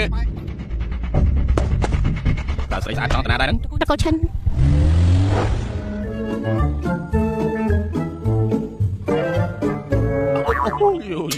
ai đang thế thả bên trong điện không bao nhiêu cứ chia đẻ đó យ៉ាណា ចាំជើងនឹងឲ្យឯងភ្ញាក់ផ្អើលគឺជាចៅឈ្មោះមេក្រុមរបស់យើងធ្លាប់បម្រើរាជការនៅឯទីជាងហើយមិនយូរប៉ុន្មានទេពួកយើងនឹងបានទទួលបញ្ជាធ្វើជំនួសអធិរាជដ៏មានអំណាចទៅទិសខាងកើតអធិរាជទិសខាងកើតកំពុងតែឡើងទឹកនាំបើសង្កេតថាឯងមកអុកក្រុមនេះខ្មៅឯងប្រកាសគ្មានតែកោះ ចៅឈុនមែនទេ ចាំមិនខ្លាចហើយមែនទេស្គាល់ពាក្យថាខ្លាចហើយមែនទេឥឡូវនេះបើឯងលុតជង្គង់សុំទោសយើងពេលខ្លះយើងអាចនឹងទុកជីវិតឲ្យឯងក៏បាន បានទេទៅរកគេឥឡូវនេះប្រាប់ឲ្យគេមកឥឡូវនេះទៅប្រាប់ឲ្យគេមកឥឡូវនេះទៅ បានឯងហ៊ានខ្លាំងណាស់ចាំបន្តិចអាឡូមេក្រុមមានអាក្មេងម្នាក់មកអុកលុកកន្លែងយើងវាថែមទាំងប្រាប់ថាឲ្យហៅមេក្រុមមកទីនេះទៀតផងមិនហើយបាត់ដឹងហើយក៏ដឹងទៅអាក្មេងសម្រាប់នេះជាឱកាសរបស់ឯងចុងក្រោយហើយបើមិនចឹងទេមេក្រុមរបស់យើងប្រកាសជាសម្រាប់ឯងដល់នេះទៅកប់ខ្ញុំថាទេ ដល់អញ្ចឹងបើអញ្ចឹងយើងរងចាំនៅទីនេះណា មេក្រុមពួកនេះប្រយោជន៍ឆាប់កប់ឡើងមេក្រុមទីបំផុតលោកបាត់ដល់ហើយគឺអាម្នាក់នោះហើយកំឡោះឯងហ៊ានសម្រុកចូលអាណាចក្ររបស់យើងយល់ថាឯងជាណាទៅអ្នកមេក្រុមមិនត្រឹមតែគេវាយខ្ញុំនោះទេមិនខ្វល់ជាមួយយើងមិនខ្វល់សំបីតែនេះគ្រីខ្មៅ យ៉ាម៉េចចុះបំណុំចង់សងអាចមានមុខមកថ្ងៃទៀត បាត់ទៅមេក្រុមផលិតផលរបស់គ្រួសារທາງនឹងគឺយើងបានពិនិត្យមានបញ្ហាតែទួចខ្ញុំគ្រាន់តែយកមកទុកហើយមិនទាន់បានសងវិញបណ្ដោះអាសន្នប៉ុណ្ណោះបើជាគ្មានម្នាក់នេះវាទីឲ្យសងមួយរយៈនេះយើងបានធ្វើការឲ្យនៅប្រវាំងជាជាគ្រប់គ្រងយ៉ាងណាដើម្បីកុំឲ្យមានរឿងឈ្មោះនេះកើតមកមិននឹកស្មានថាពួកឯងធ្វើអ្នកដទៃមើងងាយចៅឈួនបានអាយ៉ាមេក្រុមឃើញហើយបើឲ្យមនុស្សបែបនេះចាត់ការរឿងនេះបានតទៅអ្នកណាក៏អាចជន់ក្បាលនេះគ្រីខ្មៅបានអញ្ចឹងកិត្តិយសរបស់លោកទុកអ្នកណាទៅអូនណាមិនអញ្ចឹងឯងលុនមករកពួកយើងហើយលុតជង្គង់សុំទោសនៅមុខមេក្រុមរបស់យើងពេលខ្លះមេក្រុមរបស់យើងអាចតែមានចិត្តមេត្តាដោះលែងជីវិតឯងបើមិនអញ្ចឹងទេឯងប្រកាសជា ចូលទៅ លោកបង ចៅឈុនមែនទេឯងមានអំណាចដល់ថ្នាក់នឹងផងមែនទេ ឯងពិតជាឆ្លើយពីហើយឯងហ៊ានហៅឈ្មោះមេក្រុមរបស់យើងហ៊ុនឯងហៅឈ្មោះមេក្រុមយើងបានហើយព្រះអង្គម្ចាស់ព្រះអង្គម្ចាស់លោកមេក្រុមមិនមែនមើលខុសទេដឹងមិនអាចរួចទេដែរវាជាព្រះអង្គម្ចាស់ឯងខ្វះភ្នែកមែនហ៊ានជួយជាមួយព្រះអង្គអូវាទៅធ្វើតាមច្បាប់នេះគ្រីខ្មៅហើយត្រូវចាត់ការវាឆ្កែខលលោកមេក្រុមខ្ញុំខុសហើយខ្ញុំមិនបានតាំងចិត្តមើលគេលោកវាងនោះទេអូវាចេញទៅលោកមេក្រុម កូនចៅខ្ញុំខ្វះភ្នែកពិតមែនសូមលើកលែងទោសឲ្យខ្ញុំផង អូមិនទេខ្ញុំមកទីនេះគ្រាន់តែមកទីបំណុលត្រកូលឋានតែប៉ុណ្ណោះទេដូច្នេះហើយឯងប្រហែលយល់ហើយមែនទេហ៎ នេះគឺជាលុយ60លាននៅសល់ប្រហែលទុកចិត្តក៏ អូមិនបាច់ទេត្រូវសងប៉ុណ្ណាក៏សងប៉ុណ្ណឹងទៅឯងជួយរកថងអីសម្រាប់ដាក់ចូលឲ្យអស់ផងទៅណា បាទសូមក្រាបថ្វាយបង្គំលាព្រះអង្គម្ចាស់ អានេះបាត់ឡើងម្នាក់នេះហ៊ានយកថោកសម្រាប់ចូលមកបាច់នេះអ្នកណាទៅដឹងថាខាងក្នុងជាសម្រាប់ឬជារបស់ស្អុយរលូនទៅ មួយដងនេះខ្ញុំយកមកឲ្យហើយ បញ្ញាទៅយកសម្រាប់ទៅចោលទៅ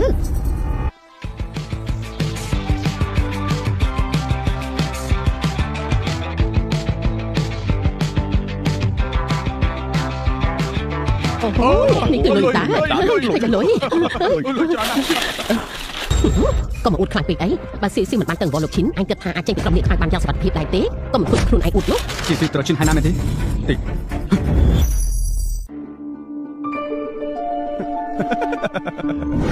ហាងសៀវខ្ញុំមិននឹកស្មានថានាងមករកខ្ញុំលឿនបែបហ្នឹងទេតែការដែលនាងមករកខ្ញុំក៏ព្រោះតែអាប្រុសម្នាក់ហ្នឹងវាបានធ្វើឲ្យយើងមួម៉ាត់ខ្លាំងណាស់ ហើយលោកគិតចង់ធ្វើអី យកមក ឆាន់ហើយណានេះលោកចង់មានន័យថាម៉េ ហា ច ងសៀវមិនមែនរៀបចំសម្រាប់វាទេបើលេងជាមួយខ្ញុំមកគ្រាន់តែធ្វើឲ្យខ្ញុំពេញចិត្តយើងនឹងសុំអង្វរចៅជួយទុកជីវិតរបស់វាជួយវាមែនទេយើងមានតែចង់ចិញ្ច្រាំវាឲ្យមក ខ្ញុំអាចប្រកួតគ្រប់យ៉ាងឲ្យលោកបានភាពរបស់ខ្ញុំទាំងអ វា ស់ ហ៊ុនត្រកូលທາງរាប់លានឬក៏រាប់សិបលានហាងសៀវពេលនេះហាងសៀវពេលនេះអ្វីដែលនាងមាននៅក្នុងដៃរបស់នាងមានតែម្យ៉ាងប៉ុណ្ណោះយល់ព្រមឬមិនយល់ព្រមនាងគួរតែសម្រេចចិត្តឲ្យបានលឿនទៅបើមិនចឹងទេមនុស្សរបស់ក្រុមនាគរីខ្មៅនឹងទាត់ធាក់ទៀតដល់ងាប់ឲ្យលឿន ខ្ញុំយល់ព្រម ល្អណាស់ចឹងឆាប់ដោះចេញទៅ ទីនេះហេ មែនហើយគឺទីនេះ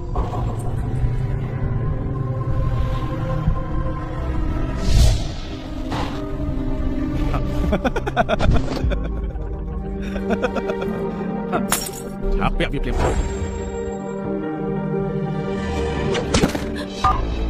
អ្នកនាងលោកវាងមកដល់ហើយត្រឡប់មកវិញមិនពាក់ព័ន្ធនឹងយើងទេឆាប់ទៅ ជប់លៀមនេះគឺជាតកោឈិនអ្នកក្រៅឆាប់ចេញទៅវិញភ្លាម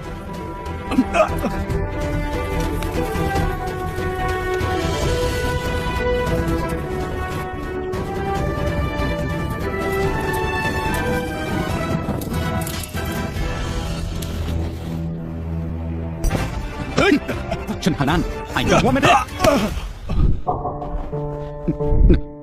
นี่ยังไม่หายนี่ไม่เจ๊มันไม่บอลทีខ្ញុំនៅទីនេះគ្មាននរណាហ៊ានមកធ្វើស្អីនឹងទៀតទេ បងតុងមកដល់ពេលល្អណាស់យើងមិននឹកស្មានថាត្រូវមានរបស់លេងបន្តហើយលើនេះឯងមកអង្គុយមើលយើងហើយនឹងនាងលេងឲ្យសប្បាយនៅទីនេះទៅ ឈិនហើយណានយើងទឿនអញជាចាន់ដល់មកហើយថ្ងៃនេះយើងចាត់ការឯងឲ្យបាត់ពីលោក ការយើងចឹងឯងមើលឲ្យច្បាស់ទៅទីនេះគឺជាកន្លែងណានេះគឺជាត្រកូលឈិនយើងឲ្យឱកាសឯងម្ដងទៀតយកខោអាវរបស់ខាងសៀយកមកឲ្យជើងដោះហើយឯងចូលនៅម្ខាងចាំមើលហេតុការណ៍ទាំងអស់នេះតើវានឹងល្អមើលប៉ុណ្ណា យើងទុកឱកាសឯងមានជីវិតបន្តទៀតដៃដែលឯងប៉ះខាងសៀវឯងបាត់ខ្លួនឯង វ៉ាងតុងពួកយើងត្រឡប់ទៅវិញទៅក៏មានរឿងជាមួយគេអី ទៅណាចង់ទៅណាខាងសៀវនេះមិនចាំអ្វីដែលយើងនិយាយជាមួយនាងមុននេះទេត្រកូលខាងហើយនឹងវាត្រូវតែងាប់ប្រកាសណាស់មុនពេលដែលវាងាប់យើងនឹងសប្បាយជាមួយនាងឲ្យឆ្អែតបន្ទាប់មកយើងនឹងបំផ្លាញនាង បើឯងចង់ងាប់ទៅហើយមិនអីទេយើងនឹងខ្លួនឯងទៅខ្លួនឯង បងតុងត្រកូលឈិននៅខាងក្រៅ100នាក់ទៀតលេចទៅចាប់លេចយើងភ្លាម ឯងគម្រាមយើងមែនទេ ហើយចាំឯង យើងគម្រាមយើងហ៎យើងគម្រាមយើងមែនទេយើងនឹងធ្វើឯងដឹងថាការដែលឯងគម្រាមយើងឯងនឹងបានផលចំណេញ ឯងមិនធ្វើជាស្លាប់យើងនឹងបំផ្លាញនាងជាចំណិតរកកន្លែងងាប់ទៅងាប់ទៅ វ៉ាងតុងលោកធ្វើអីនឹងសម្រាប់គេមែនទេលោកបំផ្លាញខ្លួនឯងព្រោះតែមនុស្សដូចគេមានតម្លៃដែរមែនទេបើមានរឿងអីកើតឡើងជាមួយនឹងលោកខ្ញុំនឹងប្រាប់គ្រួសារលោកចឹងមិនដែរហើយខ្ញុំអាចមានជីវិតសុខសប្បាយបានដែរហ៎វ៉ាងតុង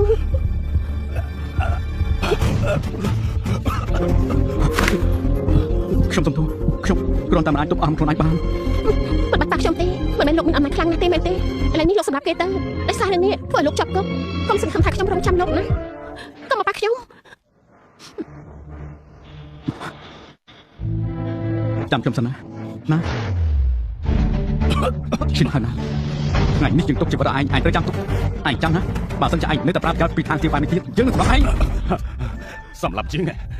យើងប្រាប់ឲ្យទៅចុះថ្ងៃនេះឯងមិនអាចចេញពីមាត់ទ្វារត្រកូលឈិនបានទេអញ្ចឹងមែនទេគឺជាភូមិគ្រឹះគ្រួសារឈិនដរាបណាយើងចេញបញ្ជាក្មេងពីរាប់រយនាក់នឹងចេញមកចាត់ការឯងលើកមុនអ្នកនាងហាន់ការពារឯងអាចរួចជីវិតបានម្ដងតែលើកនេះមានអ្នកណាអាចជួយឯងបានទៀតទេអញ្ចឹងឯងតាមមើលទៅឯងចង់រកកន្លែងងាប់យើងនឹងជុំតាមសំណាក់ឯងអរគ្រាមើលឲ្យពួកគេឯងគិតថាយើងចូលមកបានចាំមិនគិតថាមានមនុស្សអត់ជឿយើងចូលមែនទេ តោះទ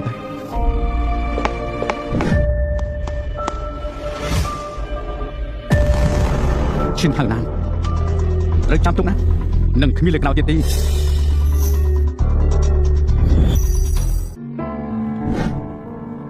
វ៉ាងតុងលោកមិនមានអីនិយាយជាមួយខ្ញុំទេមែនទេនិយាយពីអ្វីទៅអ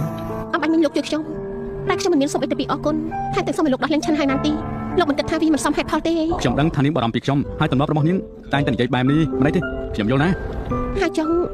លោកមិនមានអ្វីអធិប្បាយឲ្យខ្ញុំស្ដាប់ទេអធិប្បាយអ្វីទៅលោករួចខ្លួនពីដៃចៅឈុនបានចឹងម៉េចអ្នកចៅឈុនម្នាក់នេះការពិតទៅក៏មិនអាក្រក់ប្រហែលដែរគ្រាន់តែជាមនុស្សនៅក្រោមបញ្ជាគេចូលចិត្តស្អេងក្អាងនៅពេលដែលគេដឹងរឿងរបស់ពួកយើងគេក៏ដោះលែងខ្ញុំហើយក៏ព្រមសោះបំណុល វ៉ាងតុងលោកគិតថាខ្ញុំជាក្មេង3ឆ្នាំដែលស្រួលនឹងកុហកមែនទេមិនមែនជារឿងសំខាន់អីទេនាងឲ្យលោកដែរជួយលោកមែនទេវាអាចត្រូវបានយ៉ាងម៉េចទៅមិនមែនទេមិនខ្លាចទេដែលខ្ញុំសុំឲ្យនាងជួយតែនាងមិនព្រមជួយវ៉ាងតុងខ្ញុំសុំដាក់ទិនលោកបើលោកចង់នៅជាមួយខ្ញុំពិតមែនចាប់ពីពេលនេះទៅហាមទៅសុំជំនួយពីនាងដាច់ខាតលោកជាមនុស្សប្រុសណាតែពួនក្រុមសម្ពុតមនុស្សស្រីមិនបានទេហើយម្យ៉ាងទៀតលោកជាមនុស្សប្រុសរបស់ខ្ញុំលោកទៅសុំជំនួយពីអ្នកផ្សេងបានចឹងម៉េចប្រចាំមែនទេនេះប្រចាំពិតមែនទេលោកជាអ្នកណាហេតុអីខ្ញុំត្រូវប្រចាំនោះត្រឡប់ទៅផ្ទះអូខេក៏បានត្រឡប់ទៅផ្ទះហើយកំពុងតែប្រាប់ថាយេមានអ្នកថ្មីហើយមែនទេបានវាឈ្មោះវ៉ាងតុងព័ត៌មានបន្ថែមទៀតវាគ្រាន់តែជាអ្នកបើកឡានមិនត្រឹមតែអាចរួចខ្លួនពីក្រុមនាងកេរីខ្មៅបានវាថែមទាំងបានការគ្រប់គ្រងពីអ្នកនាងថ្ងៃខួបកំណើតនឹងគឺបញ្ជាក់ពីតំណែងតំណរបស់ពួកគេហើយហេតុនេះបានជាឲ្យមិនស្លាប់វា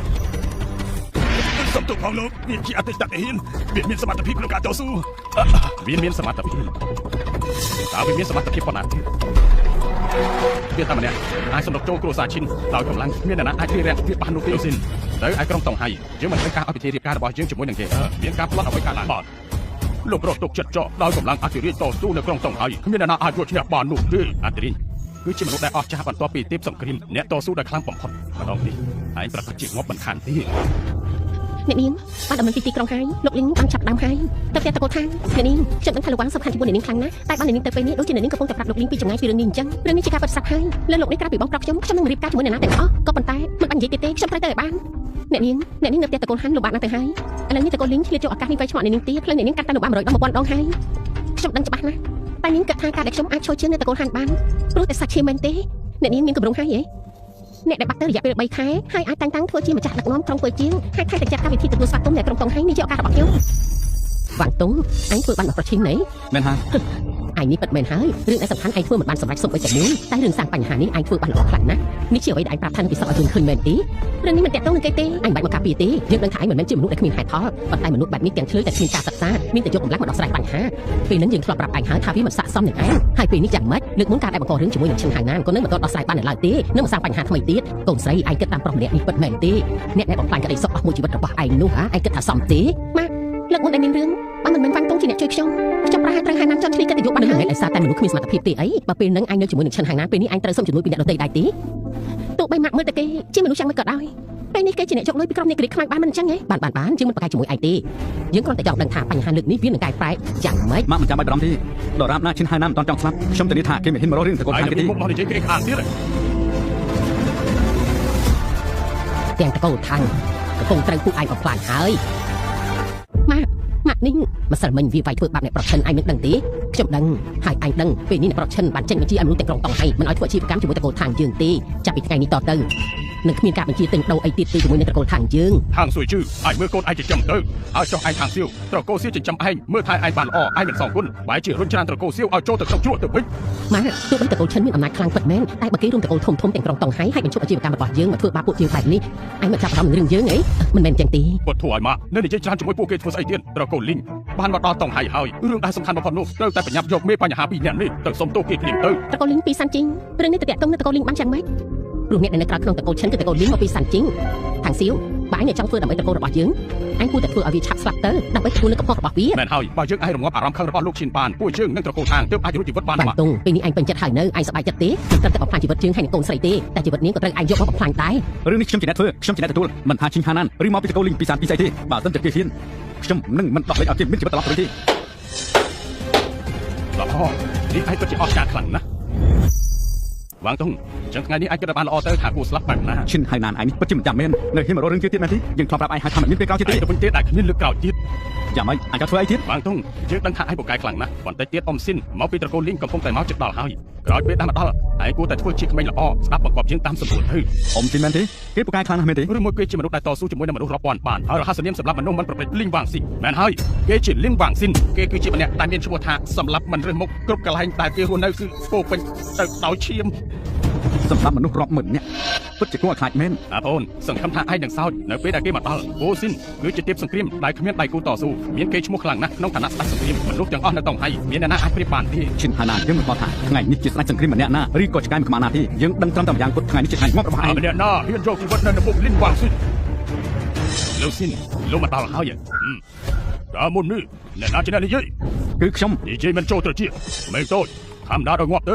យើងនឹងឲ្យឯងងាប់ដោយស្ងប់ចិត្ត ងាប់យ៉ាងស្ងប់មែនទេអញគិតថាខ្លួនឯងជាអ្នកណាទៅ យើងប្រហែលជាលាក់ខ្លួនយូរហើយទើបបានជាឯងហ៊ាននិយាយនៅមុខយើងបែបនេះមើលទៅថ្ងៃនេះក៏ជាមានការបង្កជាមិនខាននោះទេអ៊ំស៊ីនអាម្នាក់នឹងហើយជាបាងទុំគឺឯងមែនទេមិនបាច់បារម្ភទេថ្ងៃនេះវាប្រកាសជាងាប់មិនខាន ឈិនហៅណានលោកត្រូវការសម្រាប់គ្នាពិតមែនទេ សម្រាប់គ្នាអញ្ចឹងមែនទេឥឡូវនេះទាំងក្រុងតង់ហៃគ្រប់គ្នាដឹងថាឈិនហៅណានត្រូវអាអ្នកបាក់ឡានជួយធ្វើបានបើថ្ងៃនេះយើងមិនសម្រាប់វាយើងចង់ឲ្យយើងនៅតង់ហៃយ៉ាងម៉េច ឈិនហៅណានខ្ញុំទទួលខុសត្រូវតែម្នាក់ឯងសៀវ កុំអីវាគ្មានប្រយោជន៍ទេថ្ងៃនេះបើយើងមិនសម្រាប់វាហើយយើងសម្រាប់គ្រួសាររបស់នាងទាំងមូលចំណែកនាងនឹងខ្លាចជារបស់លេងរបស់យើង ឈិនហៅណានតាចាំម្នាក់នេះគឺជាសន្លឹកពីចុងក្រោយរបស់យើងសូមដាស់តឿនឯងត្រៀមខ្លួនទទួលផលត្រង់មកផងពីព្រោះថាវាមិនអាចជួយឯងបានទេ ទេក្អាលល្អណាស់បើឯងស្គាល់ឈ្មោះយើងឯងប្រកាសជាលុតជង្គង់សុំជីវិតយើងមិនខាន យើងដឹងហើយជាឃាតករសម្រាប់មនុស្សរាប់ម៉ឺននាក់ ឯងដឹងហើយមិនក៏មិនលុតជង្គង់សុំជីវិតយើងវាខ្លះយើងក៏អាចទុកជីវិតឲ្យឯងក៏បាន យើងថាឯងក៏ចាញ់ហើយកុំថាយើងមិនគ្រប់អត់សោះណាឥឡូវផ្ដាច់ជីវិតរបស់ខ្លួនឯងហើយចាក់ពីទីនេះការផ្ដាច់ជាមួយនឹងឈិនហៅណានបើសិនជាធ្វើតាមនឹងមានជីវិត5ឆ្នាំទៀត ល្អឯងពិតជាប្រហែលខ្លាំងណាស់ ស្ដេចសង្គ្រាមមែនទេ ចប់ហើយពេលនេះចប់ហើយពួកយើងប្រកាសជាចប់ហើយអាបងយើងបង្ហាញភាពអស្ចារ្យរបស់យើងហើយឯងក៏មិនលុតជង្គង់ទៀត អ្វីឯងមានតែប៉ុណ្្នឹងទេអ្នកលុតជង្គង់នោះគឺជាឯងអ្នកដែលលុតជង្គង់នោះគឺជាឯង ជាពួកក្អេងក្អាងណាស់យើងមានជីវិតរាប់សិបឆ្នាំមកហើយមិនដែលឃើញអ្នកណាហ៊ានប្រហែលដាក់យើងបាននឹងទេ ឥឡូវនេះឯងឃើញហាញតា អានេះបើកឡើងឯងនេះឆាប់បិទមាត់ទៅបើឯងចង់ងាប់ទៅងាប់ឯណាឆ្ងាយទៅកុំបាច់យកតកូលខាងយើងទៅពាក់ព័ន្ធជាមួយអ្នកប្រឆិនរឿងទាំងអស់នេះមិនពាក់ព័ន្ធនឹងតកូលខាងខ្ញុំទេសូមមេត្តាផងចុះព្រមដោះលែងពួកយើងទៅឲ្យតែលោកព្រមដោះលែងតកូលយើងអ្វីដែលលោកត្រូវការយើងនឹងព្រមធ្វើតាមលោកទាំងអស់ណា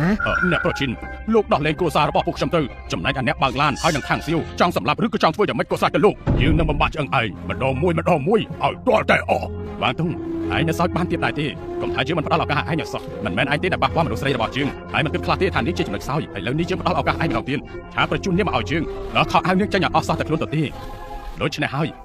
យើងនឹងសុំអង្វរអ៊ំឈិនដើម្បីកុំឲ្យសម្លាប់ឯងវេទនាភី ឯងពិតជាចង់ងាប់ពិតមែនហើយ នេះឯងគម្រាមយើងមែនទេអ៊ំស៊ីននៅទីនេះហើយតើឯងអាចធ្វើស្អីយើងបាន មើលតែឯងពិតជាជឿជាក់ខ្លាំងណាស់ថាវាអាចការពារឯងបាននោះ ឯងមិនជឿមែនទេបើអញ្ចឹងសាកមើលទៅតើអ្នកដែលត្រូវងាប់គឺជាយើងឬក៏ឯងហើយនឹងត្រកូលທາງទៅ វ៉ាន់តុងឆានហៃណានខ្ញុំនឹងធ្វើតាមអ្វីដែលលោកសុំដោះលែងត្រកូលທາງទៅបានទេ វាសាច់ទៅលើអាកប្បកិរិយារបស់នាងឈប់សិនយើងចង់មានន័យថាឲ្យវាជួយដោះឲ្យនាង ឈិនហៅណានតាមមើលទៅឯងពិតជាចង់មានជីវិតតទៅទៀតទេ ចូលមកសម្រាប់យើងមក បើសិនជាឯងត្រូវការបែបហ្នឹងបើសិនជាឯងត្រូវការបែបហ្នឹង វ៉ាន់តុង បានសុំគាត់ថាយើងខ្លាចឯងមែនទេយើងប្រាប់ឯងចោះឈប់គម្រាមយើងទៅឯងមិនហ៊ានចាត់ការយើងនោះទេ មិនហ៊ានមែនទេ ឯងមានតែពីរយ៉ាងទេដែលអាចពឹងពាក់បានមួយគឺថ្មីដៃពីរគឺការការពារពីអ្នកនាងហាន់តែកុំភ្លេចណានៅមុខឯងយើងមានអ៊ំស៊ីននៅទីនេះគឺជាត្រកូលលីងក្រុងសានជីងដល់ទៅស្ដេចសង្គ្រាមតែមានកេរ្តិ៍ឈ្មោះទូទាំងផែនដីជាបុគ្គលដែលពិបាករងការសម្លាប់ឯងវាដូចជាការញែកស្រមោចមួយអញ្ចឹងចំណែកអ្នកនាងហាន់យើងសុំទឿនឯងទៅចោះកុំសង្ឃឹមឲ្យសោះនាងកុំគិតថាត្រកូលហាន់អាចការពារគ្រួសារທາງនេះឲ្យសោះពួកឯងចូលសពទៅថ្ងៃនេះនាងមិនហ៊ានចេញមុខមកទេព្រោះឋានៈរបស់នាងជាគូដណ្ដឹងរបស់លោកលីង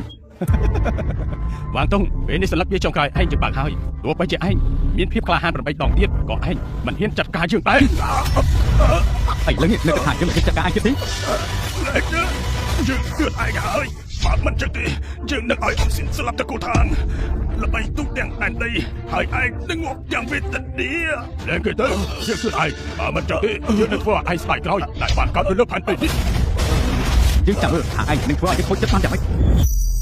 ការពុតខ្លាំងណាស់អត់មានឈួត នឹងមិនបញ្ញាប់លែងប្រឆិនទៀតទេអានេះបាក់ឡានថប់ទៀតអញគិតចង់ធ្វើអីអញចង់បំផ្លាញត្រកូលທາງយើងអី ឯងចង់ឲ្យគ្រួសារທາງយើងស្លាប់ទាំងអស់តើមែនដែរទេ អត់នឹកស៊ីវបញ្ញាប់ហាមបានទុំឲ្យគេព្រមអោនក្បាលដើម្បីមានជីវិតបន្តវាល្អជាងការស្លាប់ដែរណោះ ឥឡូវនេះយើងឲ្យឱកាសឯង3វិនាទីដើម្បីសម្រេចចិត្តថាដោះលែងទេឬក៏ស្លាប់ មិនបាច់ឲ្យពេល3វិនាទីក៏បានឥឡូវនេះឯងតាមមើលទៅ ក្មេងមិនស្គាល់សេចក្តីស្លាប់ឯងមានសិទ្ធិអីឯងមកជួយខ្ញុំយើងនោះលែងទៅឯងនឹងមានឱកាសសុំជីវិត មិនចាំបាច់ទេ ឯងប្រាជាដឹងថាឯងត្រូវមកទើបឯងអូជើងមកជាមួយយើងប្រាប់ឯងទៅយកអបស៊ីននៅទីនេះឯងមិនដែលយើងនឹងធ្វើឲ្យមនុស្សត្រកូលថានឹងឯងធ្លាក់នរក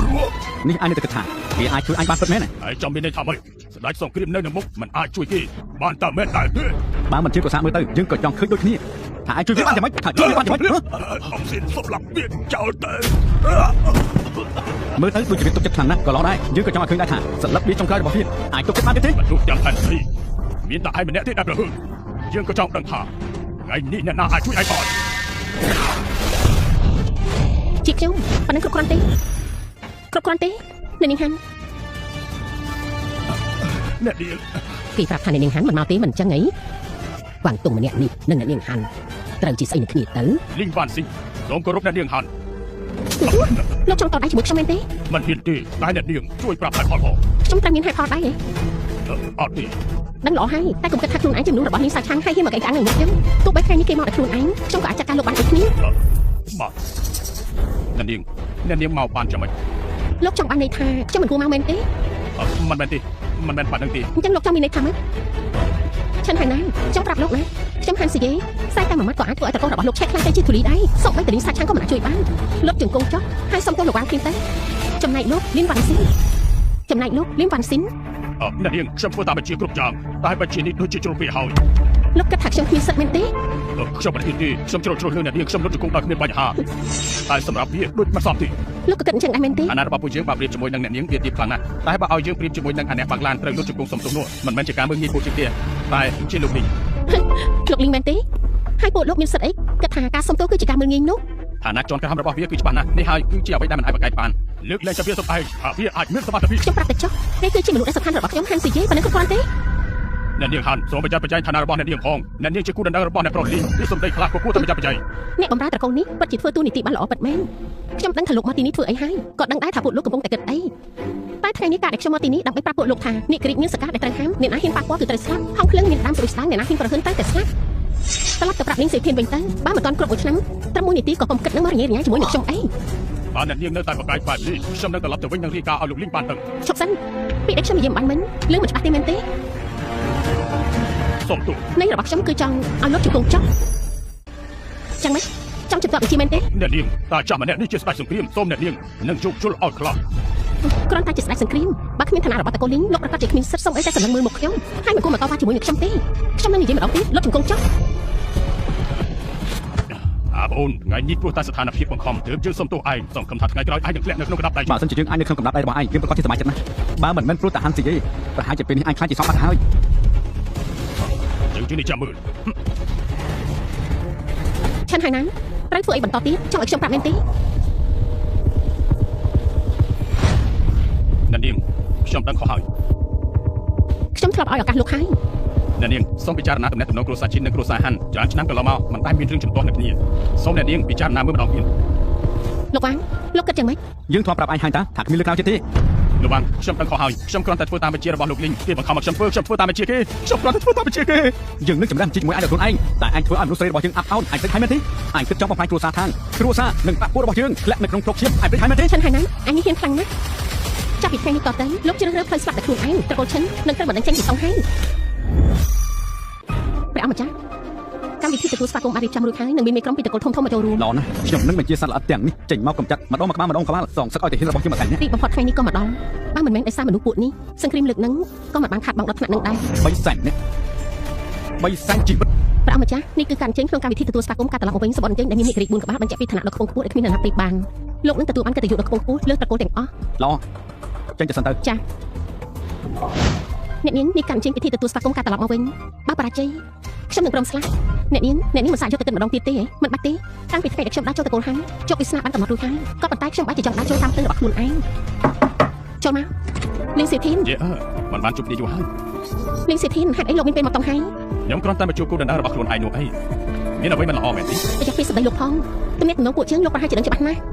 អានជិញទេនាងប្រហែលជាគិតថាការត្រឡប់មកវិញរបស់មនុស្សអស្ចារ្យគ្មានគូព្រៀបម្នាក់ហ្នឹងអាចបញ្ឈប់ការភ្ជាប់ពីយើងបានទេណា លោកដឹងផែនការរបស់ខ្ញុំទេ ប្រកបណាស់ខ្ញុំគ្រាន់តែគិតថាការសម្រេចចិត្តរបស់នាងគួរឲ្យអស់សំណោចខ្លាំងណាស់ និយាយមក អាពី3ខែមុនសង្គ្រាមនៅសានជីងទីហ៊ាន3សែនអ្នកគ្មានអ្នកណាមានជីវិតអ្នកដឹកនាំជាទេពសង្គ្រាមគ្មានគូព្រៀបស្លាប់ឬរស់ក៏គ្មានអ្នកណាដឹងដល់ពេលហ្នឹងមានមនុស្សលេចមុខមកមែនឬក៏មិនមែនក៏មិនអាចសម្រេចបានតែនាងបែរជាហ៊ានប្រតិយភ្នាល់រហូតដល់តែអស់មុខមាត់មិនគួរអស់សំណោចទេ មិនពិតទេ ដល់ថ្នាក់បែបនេះដើម្បីបន្ថែមឱកាសឈ្នះនាងហ៊ានប្រឆាំងជាមួយអំណាចរបស់យើងដោយសារតែអាម្នាក់ដែលចេញពីសានជីងយ៉ាងម៉េចនាងចង់ប្រឆាំងជាមួយនឹងស្ដេចសង្គ្រាមដែលគ្មានគូព្រៀបមែនទេខ្ញុំប្រាប់នាងទៅចុះការដាក់ភ្នាល់លើកនេះនាងគ្មានថ្ងៃឈ្នះនោះទេ ជឿជាក់ដល់ថ្នាក់នឹងមែនទេ បើនាងមិនជឿនោះកម្មវិធីជប់លៀងរបស់ស្ដេចនាងនៅបានឃើញថានាងនឹងត្រកូលហាន់អោនក្បាលចំពោះជើងបើមកដល់ចំណុចនេះទៅហើយគិតឲ្យបានល្អទៅណា អ្នកនាងបើជាការពិតដោយលោកលីងនិយាយបើស្ដេចមានតែឈ្មោះគ្មានសមត្ថភាពពួកយើងនឹងចាំគ្មានវិធីចេញទេទោះបីរូបស្ដេចជាការពិតឬក៏អត់នោះយើងគ្មានផ្លូវថយទៀតទេហើយគួរធ្វើយ៉ាងម៉េចទៅនាងចេញទៅសិនទៅខ្ញុំចង់នៅស្រីម្នាក់ឯងចា៎បានតុងខ្ញុំមានរឿងចង់និយាយជាមួយលោកបន្តិច ប្រធានរងឈិនមករកចំពោះតែ តង់ហើយកំពុងត្រៀមការត្រឡប់មកវិញលោកដឹងដែរទេ នឹងគឺជាការទទួលស្វាគមន៍របស់ស្ដេចដ៏ខ្ពង់ខ្ពស់ មែនហើយខ្ញុំដឹងថាលោកគឺជាទាហានទើបតែត្រឡប់មកពីដែនខាងកើតទើបខ្ញុំចង់សួរថាស្ដេចដែលមានឥទ្ធិពលគ្មានគូព្រៀបអ្នកនឹងនៅមានជីវិតដែរទេ ហេតុអីក៏ប្រធានរងសួរបែបហ្នឹង បានតុងរឿងមកដល់ចំណុចនេះហើយខ្ញុំមិនបាត់បាំងលោកទៀតទេអ្នកនាងធំមានតកូលីងកំពុងចិត្តរៀបការភ្ជាប់ទំនាក់ទំនងពេលនេះនៅមិនដល់មួយខែទៀតទេហើយមានតែវិធីមួយគត់ដែលអាចជៀសផុតពីវិធីរៀបការនេះបាននោះគឺការពឹងពាក់ស្ដេចដ៏មានអំណាចខ្លាំងក្លាហើយ ហេតុដូច្នេះហើយ ដូច្នេះហើយទើបខ្ញុំចង់ដឹងថាស្ដេចម្នាក់នោះនៅមានជីវិតដែរទេបើគេស្លាប់ហើយកម្មវិធីទទួលស្វាគមន៍គ្រាន់តែជាការបោកប្រាស់ប៉ុណ្ណោះខ្ញុំនឹងបញ្ឈប់នៅនេះមិនអាចចូលរួមកម្មវិធីនេះហើយក៏ព្រមចោះចាញ់តកូលីងមិនអញ្ចឹងអ្នកនាងប្រកាសជាត្រូវធ្លាក់នរកអស់មួយជីវិតមិនខានទេ គេនឹងមានជីវិតទេ បើអញ្ចឹងខ្ញុំចង់ឲ្យលោកទៅកម្មវិធីជប់លៀងនេះជំនួសខ្ញុំទៅជាមួយអ្នកនាងដើម្បីចូលរួមកម្មវិធី ទៅ នេះ ជំនួសនាងចឹង ទោះបីខ្ញុំមិនដែលស្គាល់តាសញ្ញាណពិតរបស់លោកតែខ្ញុំជឿថាបើលោកទៅនឹងធ្វើប្រយោជន៍ឲ្យអ្នកនាងធំបានមិនខានទេ ហេតុអីបានជាគាត់បែបហ្នឹង ចំណុចដំបូងលោកធ្លាប់ប្រាប់ខ្ញុំថាឈ្មោះរបស់លោកអ្នកណាក៏ស្គាល់នៅក្នុងកងទ័ពមានន័យថានៅក្នុងកងទ័ពលោកប្រកាសជាមានតំណែងខ្ពស់ចំណុចទី2លោកវ៉ាងក៏មិនដឹងថាស្ដេចម្នាក់នឹងនៅមានជីវិតឬអត់តែលោកបែរជាដឹងលោកដឹងទេហេតុអីបានជាអ្នកនាងបដិសេធភ្ជាប់ពីជាមួយនឹងតកូលីងនិងក៏ព្រោះតែលោកអ្នកនាងធ្លាប់ប្រាប់ថាក្រៅពីលោកនឹងមិនព្រមរៀបការជាមួយអ្នកណានោះទេ បានខ្ញុំយល់ព្រម បងមកបានយ៉ាងម៉េចហ្នឹងអាណាឈិនជីង ធ្វើមកនិយាយក្មេងល្ងងហេតុអីក៏មិនព្រមប្រាប់ខ្ញុំ ឈិនជីងប្រាប់បងហើយ បើឈិនជីងមិនប្រាប់ខ្ញុំទេនាងគិតថាចង់បាត់បង់ជាមួយខ្ញុំដល់ពេលណាតោះ អេខ្ញុំមិនបាន ហេតុអីក៏ទៅមិនបាន ខ្ញុំដឹងថាបងបារម្ភពីខ្ញុំរឿងនេះមើលមិនដឹងទេបើបរាជ័យខ្ញុំក៏ទទួលយកមិនបានដូចគ្នា មិនបាច់បារម្ភទេមានបងនៅទីនេះគ្មានថ្ងៃបរាជ័យទេតោះទៅលឿនទៅឲ្យលឿនឡើង ទោះបីជាបរាជ័យបើបានទៅជាមួយបងស៊ូផ្លែទៅរកក្តីស្លាប់ជាមួយនឹងបងក៏ចាត់ទុកថាមានន័យខ្លាំងណាស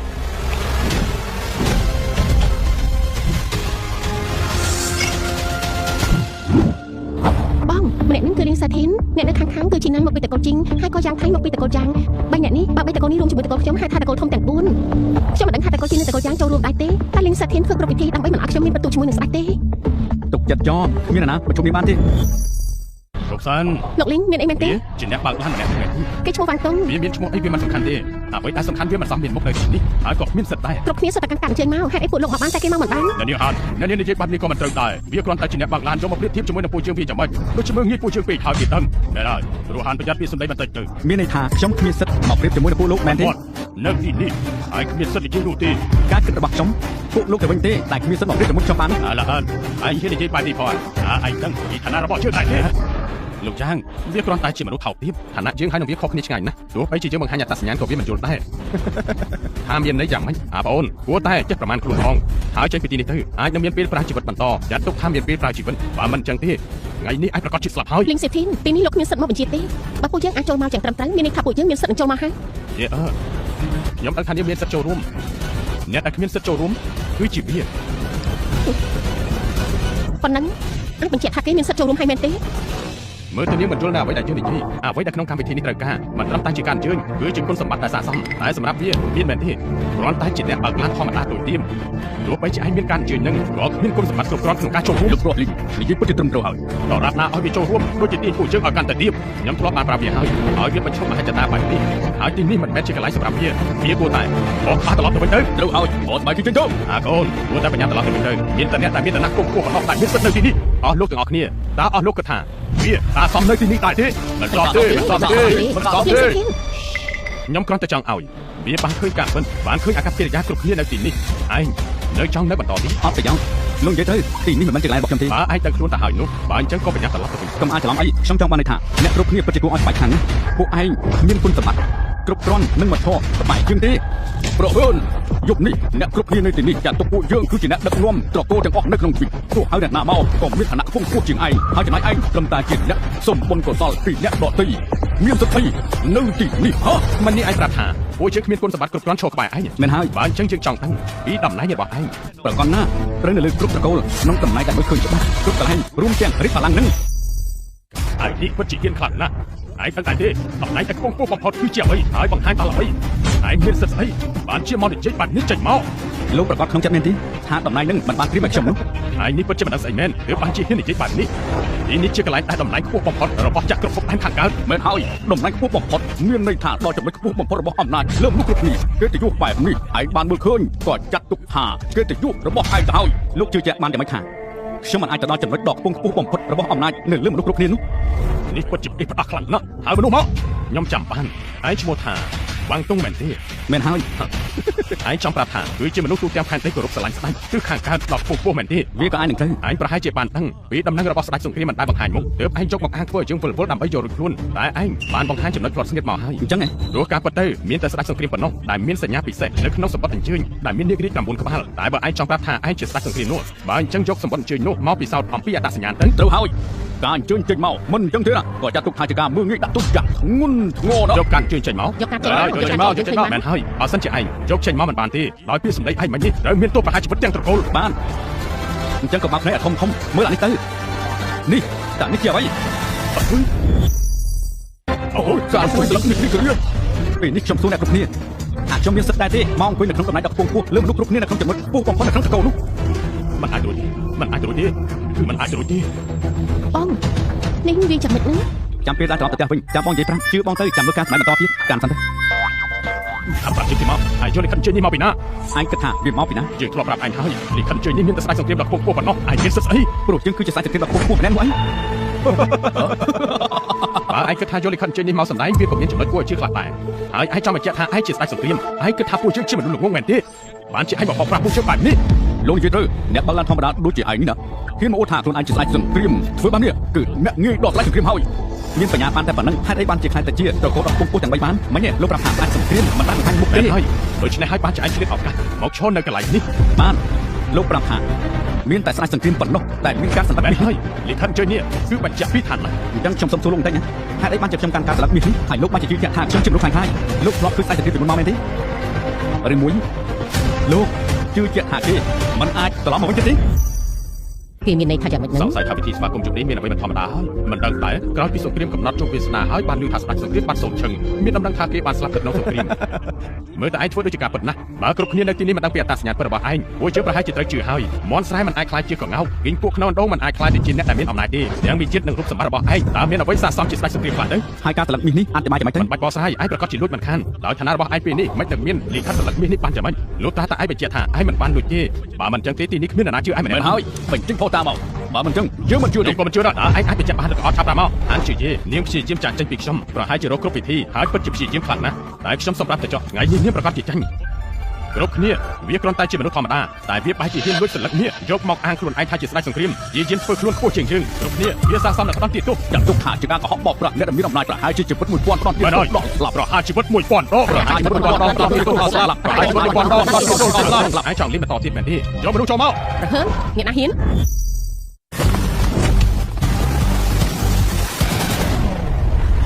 នាងគឺមេតបរបស់លីយ៉ាង គឺជាអ្នកដែលដើរតាមស្ដេចសង្គ្រាមរហូតមកគឺជាមនុស្សដែលស្និទ្ធស្នាលអាចទុកចិត្តមេតបលី អំបញ្ញមិញលោកគិតចង់ធ្វើអីចង់ប្រហារជីវិត មេ ណា តបលីមកចំពេលល្អណាស់បរិសម្នាក់នេះបានលួចលិខិតស្លឹកមាសដើម្បីខ្លាយបន្លំធ្វើជាព្រះអង្គម្ចាស់ហើយឡើងអង្គុយលើបល្ល័ង្កព្រោះជាងកំពុងតែកម្ចាត់វាបើមេតបលីមកដោះទៅហើយអ្នកដែលហ៊ានប្រហើនបាននេះគួរតែឲ្យមេតបលីចាត់ការខ្លួនឯងចុះ វាត្រូវមានតបនេះចាត់ការដោយផ្ទាល់ចាត់ទុកថាវាមានកិត្តិយសខ្លាំងណាស់ ត្រឹមត្រូវគ្រាន់តែវាកុហកឲ្យមើងងាយព្រះអង្គម្ចាស់ទោះបីជាវាស្លាប់អំពើដងក៏មិនគ្រប់ដែ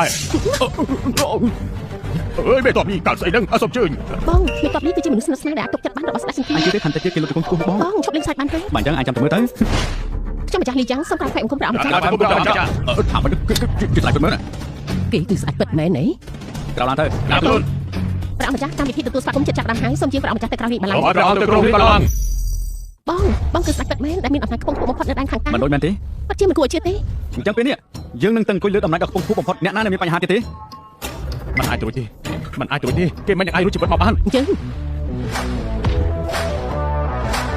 ឈប់សិន លីងសៀធីនលោកក៏ចង់ធ្វើ ត អី បលីនាងមានសិទ្ធិអីលើកដំណើរមនុស្សធម្មតាម្នាក់ឲ្យទៅអង្គុយលើរាជបល្ល័ង្កតាមទាំងលួចអាងឋានៈស្រឿងណា លោកចង់មានន័យថាម៉េច ខ្ញុំមានន័យថានាងដឹងក្នុងចិត្តស្រេចហើយវាមិនមែនជាស្ដេចខ្ពង់ខ្ពស់នោះទេ នេះមានរឿងស្អីទៅ មេតបលីបញ្ជាក់ដោយខ្លួនឯងមនុស្សខ្លាចយ៉ាងម៉េច លីងសៀធីនប្រយ័ត្នពីសម្ដីលោកផងបើលោកប្រហិនជ្រុលជ្រូទោះបីលោកមកពីតកូលធំប៉ុណ្ណាខ្ញុំក៏អាចធ្វើឲ្យតកូលលោកអាលីបានដែរ មេតបលីមានឋានៈខ្ពង់ខ្ពស់ពិតមែនមេតបលីអាចបិទមាត់ខ្ញុំបានតែមិនអាចបិទមាត់មនុស្សទូទាំងផែនដីបានទេ លោករៀនគេត្រូវដោយតែពួកយើងធ្លាប់ដឹង3ខែមុនស្ដេចសង្គ្រាមបាននាំទ័ពទៅតាំងនៅឯទីដែនខាងកើតដើម្បីធ្វើសង្គ្រាមតែជាហ៊ាន3សែនអ្នកមាននរណាម្នាក់មានជីវិតសូម្បីតែស្ដេចសង្គ្រាមក៏គ្មានសមោត្រឡប់មកវិញផងដែរ តែមេតបលីអ្នកនាងបែរជាជ្រើសរើសដំណឹងហើយថែមទាំងតែងតាំងមនុស្សខ្លាចមុខឲ្យធ្វើជាស្ដេចឬមួយក៏មេតបចង់រឹបអូសអំណាចទុកនៅក្នុងដៃខ្លួនឯងទៅ ពួកលោកមានសិទ្ធិអីដែលគិតថាព្រះអង្គម្ចាស់ចាប់ជីវិតនោះ ព្រះអង្គម្ចាស់មានជីវិតឬក៏បាត់បង់ជីវិតខ្ញុំគ្មានផ្លូវដឹងដែរតែវាមិនអាចខ្លាចជាស្ដេចសង្គ្រាមបានទេបើអ្នកនេះមិនជឿសួរអ្នកដទៃមើលតើអ្នកទាំងអស់គ្នាព្រមឲ្យអ្នកបើកឡានថប់ទៀតមកនៅលើយើងមែនទេ ត្រកូលជាងមិនព្រមទទួលទេ ត្រកូលយ៉ាងក៏មិនព្រមទទួល តកូលតុងហៃក៏មិនព្រមទទួលយកដែរ កូលតុងហើយមិនព្រមទទួលមេតបលីបានឃើញហើយមែនទេបើអ្នកនាងក៏រកមនុស្សដែលមានលក្ខណៈល្អឋានៈខ្ពង់ខ្ពស់ពេលខ្លះក៏យើងមើលមិនដឹងថាបានតែអ្នកនាងបែរជាទៅរើសមនុស្សគ្មានប្រយោជន៍បែបនេះមើលក៏ដឹងថាគ្មានចំណុចត្រឹមត្រូវណាឈប់សិនខ្ញុំដឹងហើយវាទទួលការឧបត្ថម្ភពីអ្នកទាំងពីរនាក់នេះឲ្យឡើងមកធ្វើជាអ្នកដឹកនាំមែនទេ រួមដៃគ្នា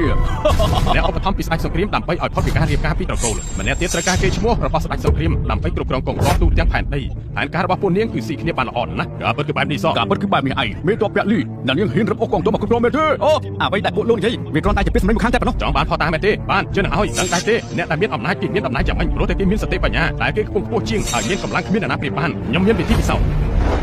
ចូលមក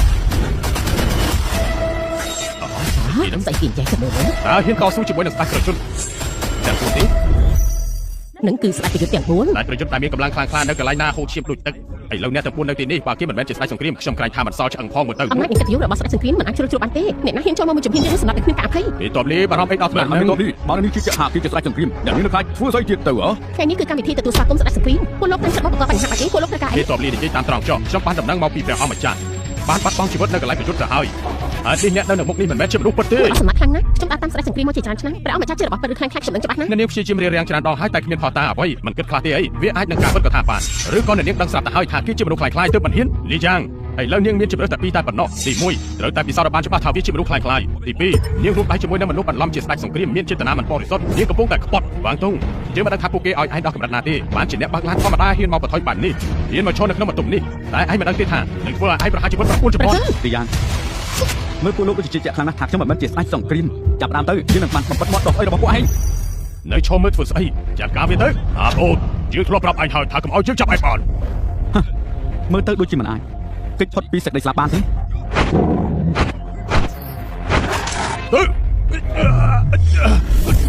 អត់ទេវាមិនអាចទៅរួចទេ បងចា ពីតែម្នាក់ឯងអាចយកឈ្នះស្ដេចយុទ្ធភូមិបាន លើលោកនេះគ្មានអ្នកណាមានសមត្ថភាពបែបនេះក្រៅពីស្ដេចសង្គ្រាមលោកទេ ស្ដេចសង្គ្រាមស្ដេចសង្គ្រាម សូមក្រាបថ្វាយបង្គំព្រះអង្គមិនគួរជឿគេមានកម្លាំងតស៊ូបែបនេះបានយ៉ាងម៉េច តស៊ូម្នាក់ទល់នឹង4គឺជាការពុតហើយ អត់ទេគេមិនមែនទេ ពួកលោកនេះចង់និយាយអីទៀតនឹងមនុស្សជង្គង់ក្រាបថ្វាយបង្គំដល់ម្ចាស់ទៀតមែនទេ ហើយជានុតជង្គង់មែនទេវាមិនសម ស្ដេចសង្គ្រាមបានពិសោធន៍ហើយចង់ឆ្កប់បញ្ជាមែនទេ អ្នកណាប្រាប់នាងថាវាបានពិសោធន៍ឋានៈហើយនោះ មានន័យថាយ៉ាងម៉េច នេះយ៉ាងដើម្បីឲ្យពួកជាងទទួលស្គាល់អ្នកនាងពិតជាជាពិតមែនមុននេះខ្ញុំនៅសង្ស័យនៅឡើយហេតុអីបានជានាងជ្រើសរើសមនុស្សបែបនេះអ្នកបើកឡានតូចទាបនាងបានបាត់បង់អត្តសញ្ញាណខ្លាំងៗរបស់គេ ឯង មើលទៅពួកលោកនៅមិនទាន់ជឿទេ ប្រកាសថាយើងមិនជឿព្រោះថាយើងមានផុសតាងច្បាស់ជាងនេះ ថាម៉េចគេជាមនុស្សខ្លាំងខ្លាយ អើយខ្ញុំបានថាហើយគេជាមនុស្សខ្លាំងៗអ្នកបើកឡានសោះហ្នឹងមិនខ្លាចជាស្ដេចសង្គ្រាមបាននោះវាមិនអាចទៅរួចនោះទេបែរទេ អើយមកបោកប្រាក់គ្នាច្បាស់ណាស់ មានតបលីនាងបានធ្វើគ្រប់គ្នាខាងហើយនៅធ្វើបន្តទៀត គេ ខ្លាច ជាស្ដេ ទេ ចសង្គ្រាមមានអីដែលធ្វើគ្រប់គ្នាត្រូវខឹងទៅ មិនឃើញក្តារមកជុំមិនស្រាប់ទៅភ្នែកមែនចិត្តស្លាប់ទៅហើយមិនប្រាប់ពីអត្តសញ្ញាណពិតរបស់គេទៀត នេះតបនេះបើសិនជានាងបោកក្រោយនៅពេលនេះនៅមិនទាន់យឺតពេលទេបើមិនអញ្ចឹងក្រោយពេលបង្ហាញការពិតនាងនឹងស្ដាយក្រោយចំ មិន ណា មានរឿងអីត្រូវអត្តកោជាងលោកបារម្ភទេតែពួកលោកនៅតែតាំងចិត្តទាំងមោះមុតដើម្បីចង់ពិសោធន៍ថាស្ដេចសង្គ្រាមជាមនុស្សខ្លាំងខ្លាយទឹកចិត្តគ្រប់គ្នាប្រហែលមិនបរិសុទ្ធទៀតទេ ព្រោះយើងមានភាពស្មោះត្រង់ចំពោះព្រះអង្គមិនចង់ឲ្យផែនការរបស់នាងបានសម្រេចហើយមិនចង់ឲ្យផែនដីតាសៀននេះរញ៉េរញ៉ៃយើងជាប្រជាជនត្រូវតែក្រៅកាហើយ និយាយបានល្អខ្លាំងណាស់បើពួកលោកមានផតតាំងច្បាស់លាស់ពិតមែនហេតុអីមិនយកចេញមកឲ្យគ្រប់គ្នាបានឃើញថាវាជាការពិតដែរទេមិនមែនវាចេះតែនឹកឃើញទេអីមែនទេ ព្រោះតែយើងចង់ឲ្យមានតបលីមានឱកាសកែខ្លួនជាតិថ្មីវ៉ាងតុងដើម្បីមនុស្សមិនពាក់ព័ន្ធទាំងអស់នេះឯងហ៊ានបថុយជីវិតទៀតមែនទេគ្រាន់តែព្រមទទួលថាឯងជាមនុស្សខ្លាំងខ្លាយយើងលីងស៊ីធាននឹងការពារឲ្យមានសុវត្ថិភាពហើយនឹងធ្វើឲ្យឯងឈ្មោះទៅរកភាពជោគជ័ ឯ យ ងគិតថាយើងត្រូវការដែរទេ អាពួកមិនស្គាល់ស្លាប់មិនយូរទេហើយនឹងទទួលផលកម្មរបស់ឯងយេហើយចប់នាង ខ្ញុំជឿថាគេគឺជាស្ដេចសង្គ្រាម ល្អណាស់បើឯងសម្រេចចិត្តយ៉ាងមោះមុតបែបនេះយើងនឹងធ្វើឲ្យពួកដែលនៅខាងឯងបានឃើញថាគួរឲ្យអស់សំណើចដល់កម្រិតណាឲ្យដើរមកឲ្យប្រជាជនទាំង4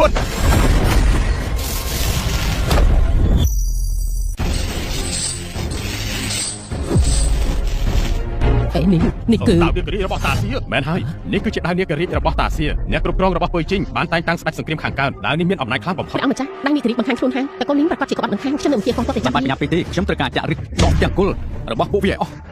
នេះតបនេះក្នុងឋានៈនាងជាអ្នកដើរតាមស្ដេចសង្គ្រាមអ្នកនាងគួរតែស្គាល់ដៅនេះហើយគួរតែយល់ពីអត្ថន័យរបស់វា ខ្ញុំដឹង ល្អអញ្ចឹងខ្ញុំនឹងសួរបើអ្នកនាងប្រាប់ថាគេគឺជាស្ដេចសង្គ្រាមបើអញ្ចឹងតើឯណាដៅរបស់គេ មានន័យថាម៉េចលីងស៊ីធានមិនមែនលោកប្រាប់ថាមានផតតាំងទេអី ដៅមួយនេះជាផុសតាង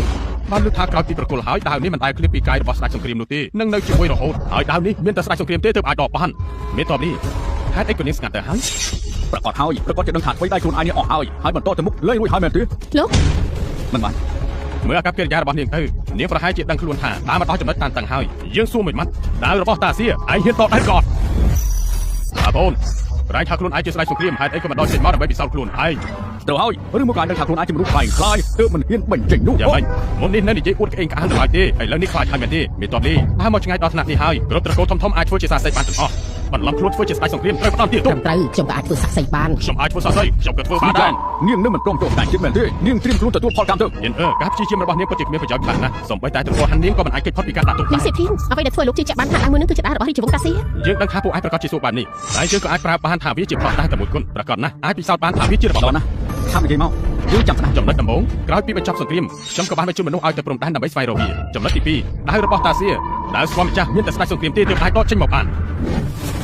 ឥឡូវនេះសូមអញ្ជើញត្រកូលធំទាំងអស់មកពិសោធន៍ជាមួយនឹងខ្ញុំដើមនេះគឺជារបស់ពិតមានតែស្ដេចសង្គ្រាមខាងកើតបំណោះទើបអាចដកបានបើមិនមែនស្ដេចសង្គ្រាមគឺមិនអាចដកចេញទេខ្ញុំតាមពុតគេខ្ញុំតែ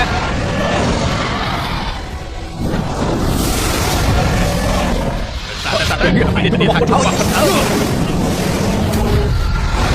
ខ្ញុំហ៊ានធានាដល់ជីវិតដៅនេះជារបស់ពិតខ្ញុំហ៊ានធានាដល់ជីវិតឥឡូវនេះមានអ្នកណាហ៊ានសង្ស័យទៀតទេ ដើរតុងទីជារបស់ពិត បាទតុងដល់ពេលឯងត្រូវដកដៅនេះហើយ ប៉ុណ្្នឹងអីហើយស្ដេចសង្គ្រាមជាមនុស្សដែលស្ដេចអមុនតាំងហេតុអីត្រូវមកពិសោធន៍ខ្លួនឯង បើ ដែរ មិនបានក៏មិនយកថាគេជំនុះខ្លាយខ្លាយដែរ បើសិនជាស្ដេចសង្គ្រាមពិសោធន៍ទៅពិតមែនខ្ញុំសុកចិត្តសុំទោសហើយនឹងតបស្នងដែលត្រូវធ្វើឲ្យស្ដេចសង្គ្រាមមិនពេញចិត្ត គ្រាន់តែពាក្យសុំទោសហើយក៏ធ្វើឲ្យរឿងនេះរំលងផាត់ដែរ ពួកឯងគ្មានផ្លូវរួចខ្លួនទេវ៉ាងតុងយើងផ្ដល់ឱកាសឲ្យចុងក្រោយ10នាទីបញ្ញាប់ដកដៅនេះចេញមកដើម្បីរងាប់ការខឹងរបស់អ្នកគ្រប់គ្នាបើមិន យើង ចឹង ដកដើររឿងអត់វាមិនមែនជារឿងរបស់ឯងទេគ្រាន់តែឯងម្នាក់បញ្ជាឲ្យយើងធ្វើអ្វីក៏បានពិតជាគួរអស់សំណើចណាស់ សំដីលុយណាស់បើសិនជាឯងពិតមែនហេតុអីក៏មិនដកដៅចេញព្រោះឯងជាមនុស្សខ្លាយៗទើបឯងរៀនរែកខ្លាយគេចាប់បានណា ហើយចុះយើងបានឃើញនឹងភ្នែកហើយឯងមិនហ៊ានដកចេញមកទេទាំងអស់គ្នាគ្រប់យ៉ាងបានឃើញច្បាស់ហើយឃើញច្បាស់ដូចជាភ្នំវ៉ាងតុងគេមិនហ៊ានដដែលនេះជាហេតុផលដូច្នេះហើយគេមិនមែនជាស្ដេចសង្គ្រាមដែលមានអធិបុលនោះទេយប់នេះក្នុងឋានៈជាអ្នកស្នងតំណែងត្រកូលលីងខ្ញុំសូមប្រកាសថាអ្នកដែលធ្វើមិនគប្បីចំពោះស្ដេចសង្គ្រាមត្រូវតែផ្ដាច់ផ្លូវផ្ដោតមេរៀនឲ្យវារួមដៃជាមួយត្រកូលលីងដើម្បីកាត់ផ្ដាច់ផ្លូវរួចខ្លួនរបស់វាធ្វើជាមេរៀនសម្រាប់អ្នកដទៃទៀតខ្ញុំត្រកូលយ៉ាងនៅក្នុងក្រុងរួមដៃដើម្បីកាត់ផ្ដាច់ផ្លូវរួចខ្លួនធ្វើជាមេរៀនសម្រាប់អ្នកផ្សេង របស់ខ្ញុំផង ត្រកូលឈៀវត្រកូលលីង ថោកចៅ ពួកយើងគ្រប់គ្នាទីរួមដៃជាមួយនឹងត្រកូលលីងដើម្បីផ្ដាច់ផ្លូវរួចខ្លួនរបស់វាបានទៅឯងឃើញទេគ្រប់គ្នាខឹងរួមកម្លាំងរឹងមាំថ្ងៃនេះជាថ្ងៃស្លាប់របស់ពួកឯងហើយហាក់បំណងពួកវាទៅកណ្ដាលក្រុងហើយឃុំនៅក្នុងគុកធំទៅហើយអ្នកណាប្រាប់ឯងថាយើងមិនហ៊ានដកដាវនេះចេញនោះបងប្រុសគេកំពុងដើរទៅពិតមែន ឬមួយក៏គេជាស្ដេចសង្គ្រាមពិតមែនបើមិនអញ្ចឹងគេទៅដកដាវបានយ៉ាងម៉េច មើលចោះគេហ៊ានដើរ វា ទេ ហ៊ានដកដាវចេញមក វាគ្រាន់តែគម្រាមយើងប៉ុណ្ណោះ យ៉ាងម៉េចខ្លាចហើយមែនទេមនុស្សខ្លាចម្នាក់នេះចុងក្រោយក៏បង្ខាច់ខ្លួនហើយ គ្រប់គ្នាស្ដេចសង្គ្រាមកំណត់រួចហើយដែលដកចេញមកត្រូវតែមានការបំពោឈាមយើងសុំទូនបន្តិចអ្នកនៅទីនេះអ្នកណាហ៊ានបន្ថយជីវិតដើម្បីដកដាវនេះខ្លះ ស្ដេចសង្គ្រាមនិយាយប្រឹងហើយច្បាប់ទម្លាប់មួយនេះត្រកូលធំៗទាំងអស់ប្រហែលជានៅចាំមែនទេលោកទៅដៃទី ហេតុអីខ្ញុំទៅហើយបើវាជាបបិនខ្ញុំនៅទីនេះបើវ៉ាងតុងដកដាវចេញមកខ្ញុំសុខចិត្តលះបង់ជីវិតដើម្បីដាវតាសៀ យើងក៏ចូលរួមដែរមនុស្សសម្លាញ់ដូចជាឯងនេះអាចដកដាវនេះបានទេវិញវាមិនអាចរួចទេឯងសម្លាញ់ធ្វើជានៅស្ងៀមដើម្បីអួតអាងតែប៉ុណ្ណោះល្អមានអ្នកណាម្នាក់ចង់សាកជាមួយនឹងដាវនេះទៀតដែរទេ ញោមខ្ញុំដែរហើយមានខ្ញុំទៀតវ៉ាងតុងពួកយើងគ្រប់គ្នាសុខចិត្តពិសោធន៍ដែរដល់ពេលដែលឯងត្រូវដកដាវចេញមកហើយ បើឯងរីតែបន្តិចមានន័យថាឯងជាមនុស្សដោយគ្មានការសង្ស័យទេ ដកដាវខាងណាថ្ងៃនេះយើងនឹងប្រើដាវមួយនេះដើម្បីចាក់រិះដកពួកឯងគ្រប់គ្នា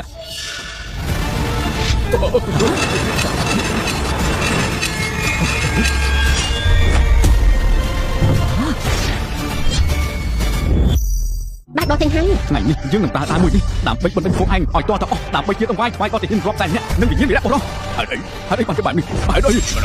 មិនអាចរួចទេ ស្ដេចសង្គ្រាមដ៏ខ្ពង់ខ្ពស់គេគឺស្ដេចសង្គ្រាមដ៏ខ្ពង់ខ្ពស់ លក្ខណៈរឹងមាំគឺជាស្ដេចសង្គ្រាមនៅទីខាងកើតអ្នកគ្រប់គ្រងដែនដីក៏ពិតគឺជាស្ដេចសង្គ្រាមពិតមែន ខ្ញុំម្ចាស់សូមក្រាបថ្វាយបង្គំព្រះម្ចាស់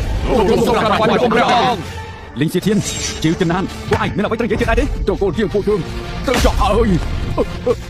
មិនអាចរួចទេមិននឹងខ្លាចទេជាបែបនេះហេតុអីក៏ដកដាវបានស្ដេចសង្គ្រាមគេបានស្លាប់បាត់ហើយ នៅក្នុងខ្សែភ្នែករបស់ពួកឯងយើងគួរតែស្លាប់នៅក្នុងស្គ្រីននោះមែនទេនៅក្នុងការប្រយុទ្ធទាហានទាំង3សែនអ្នកមានណានឹងមានជីវិតទុកបីតែម្នាក់លីងសៀធានជាងចំណានទូរបស់ពួកឯងទុកបីជាស្លាប់ក៏មិនគ្រប់គ្រាន់តែទុកកំហុសរបស់ឯងបានតាមដែរ នឹងលុតទៅគុកចោលទៀត យើងនឹងធ្វើតាមទៅអ្នកដែលពាក់ព័ន្ធមានកំណត់រួមដៃមានទុកប្រហារជីវិត9ចំនួនបណ្ដេញចេញហើយសម្រាប់ពួកវាទាំងអស់ពួកឯងនឹងមានអីនិយាយទេ ទៅហេតុអីក៏ពួកអ្នកទាំងអស់គ្នាទៅសុំជីវិតពីគេមានសិទ្ធិកំណត់ជីវិតរបស់យើងទេ លីងសេភីនការរីរាំងមិនព្រមចោះចាញ់វាកាន់តែធ្វើលោកកាន់តែមានកំហុស រៀបរៀងមិនព្រមចាញ់អញ្ចឹងឯងប្រាប់ហេតុផលមកហេតុអីក៏ទៅសម្រាប់យើង ឯងហើយនឹងសត្វរួមដៃគ្នាសម្រាប់មិនរួមជី ឯណាផតាំងនៅណាឯងទម្លាក់កំហុសលើយើងនឹងរៀបការទៅអ្នកគ្រប់គ្រងយើងសុំតស៊ូហើយទៅជួបអធិរាជ ត្រូវហើយកម្មវិធីយប់នេះពួកយើងព្រមទទួលថាធ្វើរឿងផ្លត់ស្នៀតបើសិនជារំខានដល់ស្រ័យសង្គ្រាមខ្ញុំរីករាយនឹងទទួលទោសប៉ុន្តែលោកត្រូវការសម្រាប់ពួកយើងទាំងអស់មែនទេតើលោកមានស្រាប់អីទៅ មែនហើយយើងព្រមនឹងខមាទោសស្ដេចសង្គ្រាមបើត្រូវការយើងនឹងកែខ្លួនឲ្យល្អបំផុត ព្រះអង្គបើជាសុំទោសខ្លាំងណាស់ដែលពួកយើងជឿពាក្យបោកប្រាស់ដែលយល់ច្រឡំខុសទៅលើខ្លួនលោកបើជាសុំទោសពិតមែនសូមអភ័យទោសផង ឯងចង់ប្រាប់ថានេះគឺជាការយល់ច្រឡំមែនទេ ប្រកាសណាស់លោកបានទៅរយៈពេល3ខែត្រឡប់មកវិញយ៉ាងបញ្ញាបញ្ញាល់ពួកយើងពិនិត្យអត្តសញ្ញាណរបស់លោកដើម្បីការពារជនក្បត់ ល្អអញ្ចឹងយើងនឹងធ្វើឲ្យឯងស្ដាប់ដឹងពីហេតុផលនៅថ្ងៃកាត់ដីជីវិតនេះពួកឯងរួមដៃជាមួយនឹងជនក្បត់ខាងក្រៅសង្ឃឹមថាយើងស្លាប់នៅក្នុងសង្គ្រាមហើយដូច្នេះហើយបានជាយើងប្រើឧបាយកលមួយប្រាដាលនេះរិទ្ធិតានេះដើម្បីបង្ខំបាត់ខ្លួនដើម្បីឲ្យឯងគិតថាយើងស្លាប់ការគិតរបស់យើងមិនខុសទេរយៈពេល3ខែនៅក្នុងក្រុងគឺការរញ៉េរញ៉ៃម្នាក់ចាប់តាមបង្ហាញខ្លួនឡើងដុតភ្លើងដាក់គ្នាយើងក៏បញ្ជាឲ្យលីចានធ្វើកម្មវិធីការត្រឡប់មកវិញរបស់យើងឯងដឹងដែរទេហើយអ្វីបានជាយើងមិនព្រមដកដាវនេះក៏ព្រោះតែយើងរងចាំតែពួកឯងដកដាវដើម្បីខ្លួនឯងព្រោះតែមានអ្នករួមដៃជាមួយនឹងសត្រូវទើបបានជាជឿជាក់ថាស្ដេចសង្គ្រាមបានស្លាប់សត្វទៀតនេះគ្រានៅណានៅតកូលរបស់ខ្ញុំត្រូវបញ្ចប់ហើយទៅបញ្ចប់ហើយនៅបន្តិចនេះនៅតែមួយជំហានទៀតទេនៅត្រឹមតែមួយជំហានទៀតប៉ុណ្ណោះត្រកូលលីងអាចគ្រប់គ្រងលោកបានហើយ បញ្ជូនពួកគេទៅទីក្រុងរងចាំការកាត់ទោស យើងមិនព្រមទទួលយើងមិនព្រមចាញ់ គិតចង់រត់មែនទេឥឡូវនេះដល់ពេលពួកឯងហើយ ព្រះអម្ចាស់បានឃើញហើយរឿងទាំងអស់នេះមិនមែនតាក់ទងនឹងទូបង្គំទេទូបង្គំគ្មានចេតនារងរឿងព្រះអង្គទេ យ៉ាងចៅឯងមិនចាំអញនិយាយទេទង្វើនឹងពាក្យសម្ដីរបស់ឯងយើងដឹងគ្រប់យ៉ាង ព្រះអង្គសូមអភ័យទោសឲ្យទូបង្គំផង ត្រូវកាត់ផ្ដាច់ផ្លូវជីវិតខ្លួនឯងទៅ ព្រះអង្គអភ័យទោសដល់ជីវិតកូនចៅនៅក្នុងត្រកូលយ៉ាងឲ្យពួកគេមានជីវិត យ៉ាង ផង ចៅកំហុសរបស់ឯងមិនដល់ថ្នាក់ប្រហារជីវិត9ចំនួននោះទេតទៅបើមានកូនចៅរបស់ឯងធ្វើតាមច្បាប់ធ្វើខ្លួនស្របតាមកាលៈទេសៈក៏នៅឯជាត្រកូលយ៉ាងនៅក្នុងទីក្រុង គុណព្រះអម្ចាស់ សម្រាប់ត្រកូលធំទាំងអស់នៅថ្ងៃនេះយើងមិនទូដេញតាមពីកំពតតទៀតទេតែបាត់ថ្ងៃអនាគតធ្វើខុសទៀតយើងនឹងផ្ដំទៀតទោះម្ដងម្ដងយ៉ាងរឿងចា จัดการตะโกลิงหรือตะโกแจ้งตะโกอ่อนนี้จัดการแต่งอ้อให้คณะที่ปนทรัพย์สมบัติแต่งอ้อแต่บ้านรถอ้อทรัพย์สมบัติเซ็งเทียบเป็นจุนแต่ชั่วฮันจีเจเอาไปการเพียมันเอาทุกคลิปจาก អត់ធ្វើបញ្ជី เย่ตลอดกับแต่ช่วยบอง ចាប់បានអូប្រុសស្ដេចសង្គ្រាមទិសខាងកើតព្រះអម្ចាស់សង្គ្រាមនៅទីងទីងឆ្អឹងទាហានដែលបានបាត់បង់នៅក្នុងសមរភូមិបញ្ជូនទៅស្រុកកំណើតរួចរាល់ហើយលុយលើកទឹកចិត្តក៏ប្រកល់រួចហើយដែរ เตรียมធ្វើពិធីបន់សពសៅប៉ៅខ្ញុំនឹងចូលរួមដល់ខ្លួនឯងខ្ញុំនឹងធ្វើឲ្យមនុស្សទូទាំងក្រុមតងហើយគ្រប់គ្នាបានស្គាល់ឈ្មោះរបស់គេ ចាបង បងធ្លាប់សន្យាជាមួយឯងហើយមានអីចង់សួរក៏ឆាប់សួរមក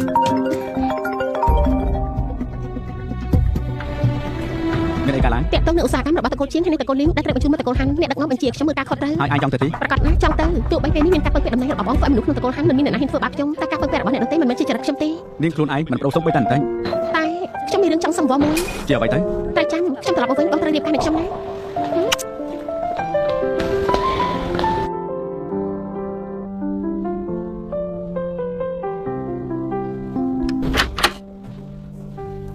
ចេញទៅ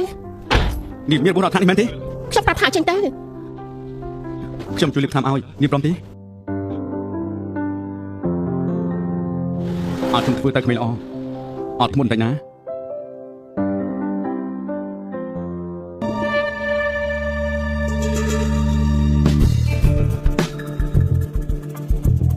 ទ្រាំជើងតែណាឈឺខ្លាំងណាស់មែនទេ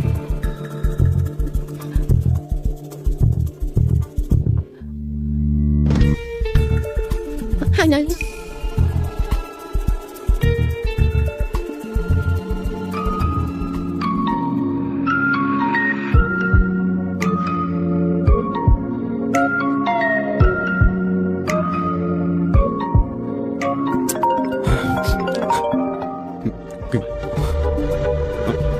ហៅឡូ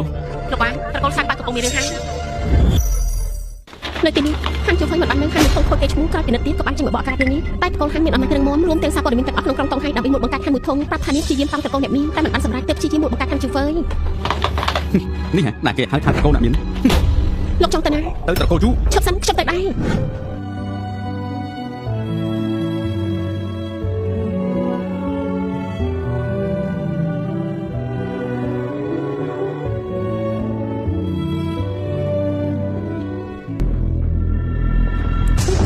ជាលោកមែនទេ មែនគឺយើង លេងយើងអាសត្វដេរឆានអញមិនអីទេមែនទេ ខ្ញុំមិនអីទេបង នេះជាចាស់អ្នកណាអាចហ៊ានធ្វើអត់មនុស្សតកូលហាន់ឆាប់សុំទៅជួយឃើញឥឡូវនេះភ្លាមគូសុំទោសគូតែជាពួកនាងវិញទេសត្វដេរឆានគ្មានគេខ្មាស់ដូចពួកនាងនៅស្លាប់វេទនាឆាប់បាត់មកម៉ាពួកនាងចង់បានអីអត់ប្រកបទៅងាយខ្លាំងណាស់គ្រាន់តែឲ្យបတ်សម្ភារហើយត្រឹមទទួលកំហុសឲ្យបានតម្លាក់កំហុសទៅលើជីវិតតែព្រមអ្នកបោះពីបរិសុទ្ធអីគេពួកនាងពិតជាថោកទាបគ្មានគេខ្មាស់ហ៊ាននិយាយពាក្យនេះចេញមកបានយ៉ាងម៉េចទៅ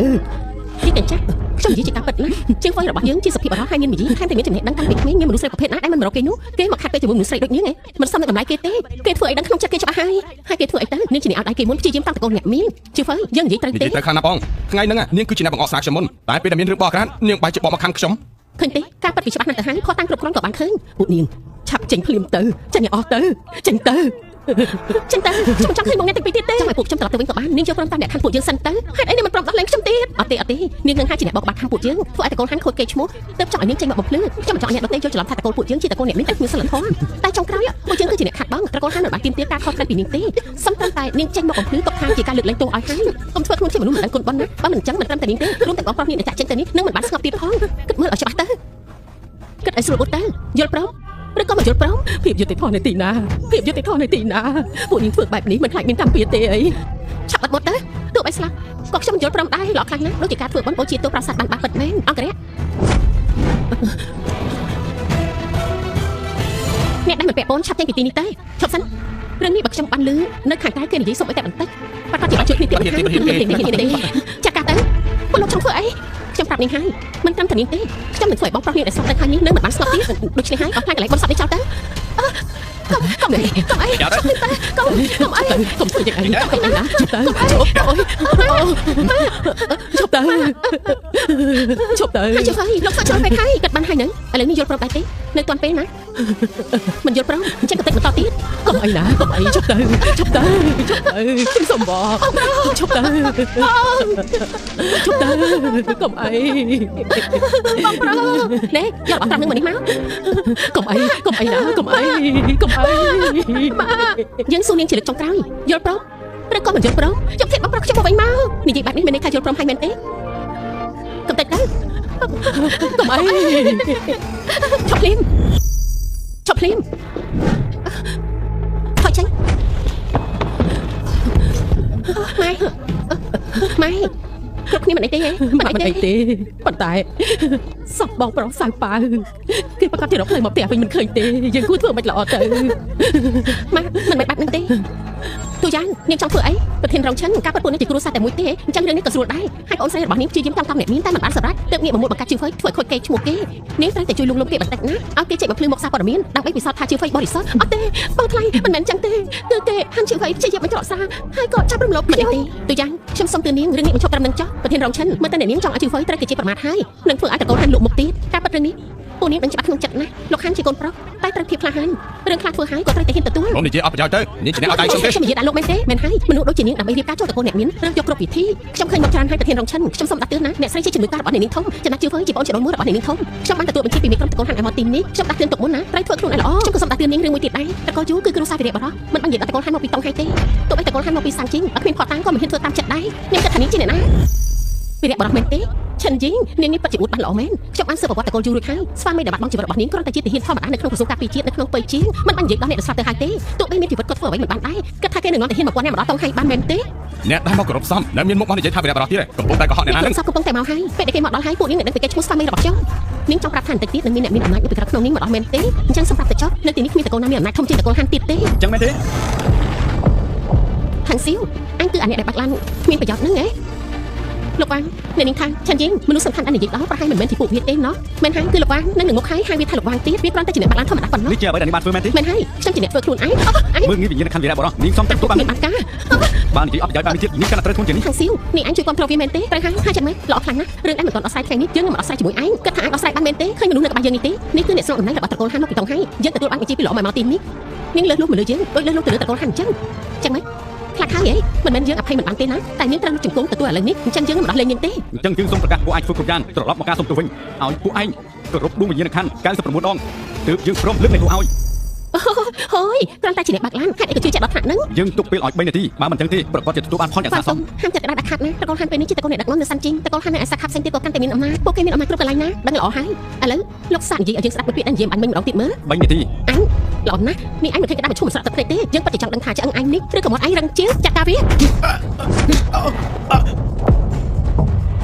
1នាទីចុងក្រោយនេះគឺអ្នកប្រធមតកូលហាន់អញហ៊ានធ្វើអីចឹងបានហើយយើងជាតកូលហាន់អញមិនអាចធ្វើបាបយើងបានទេចាំហើយលើឈ្មោះថាតកូលហាន់ហើយអញខ្លាចហើយមែនទេហាខ្លាចហើយពេលហើយជើហើ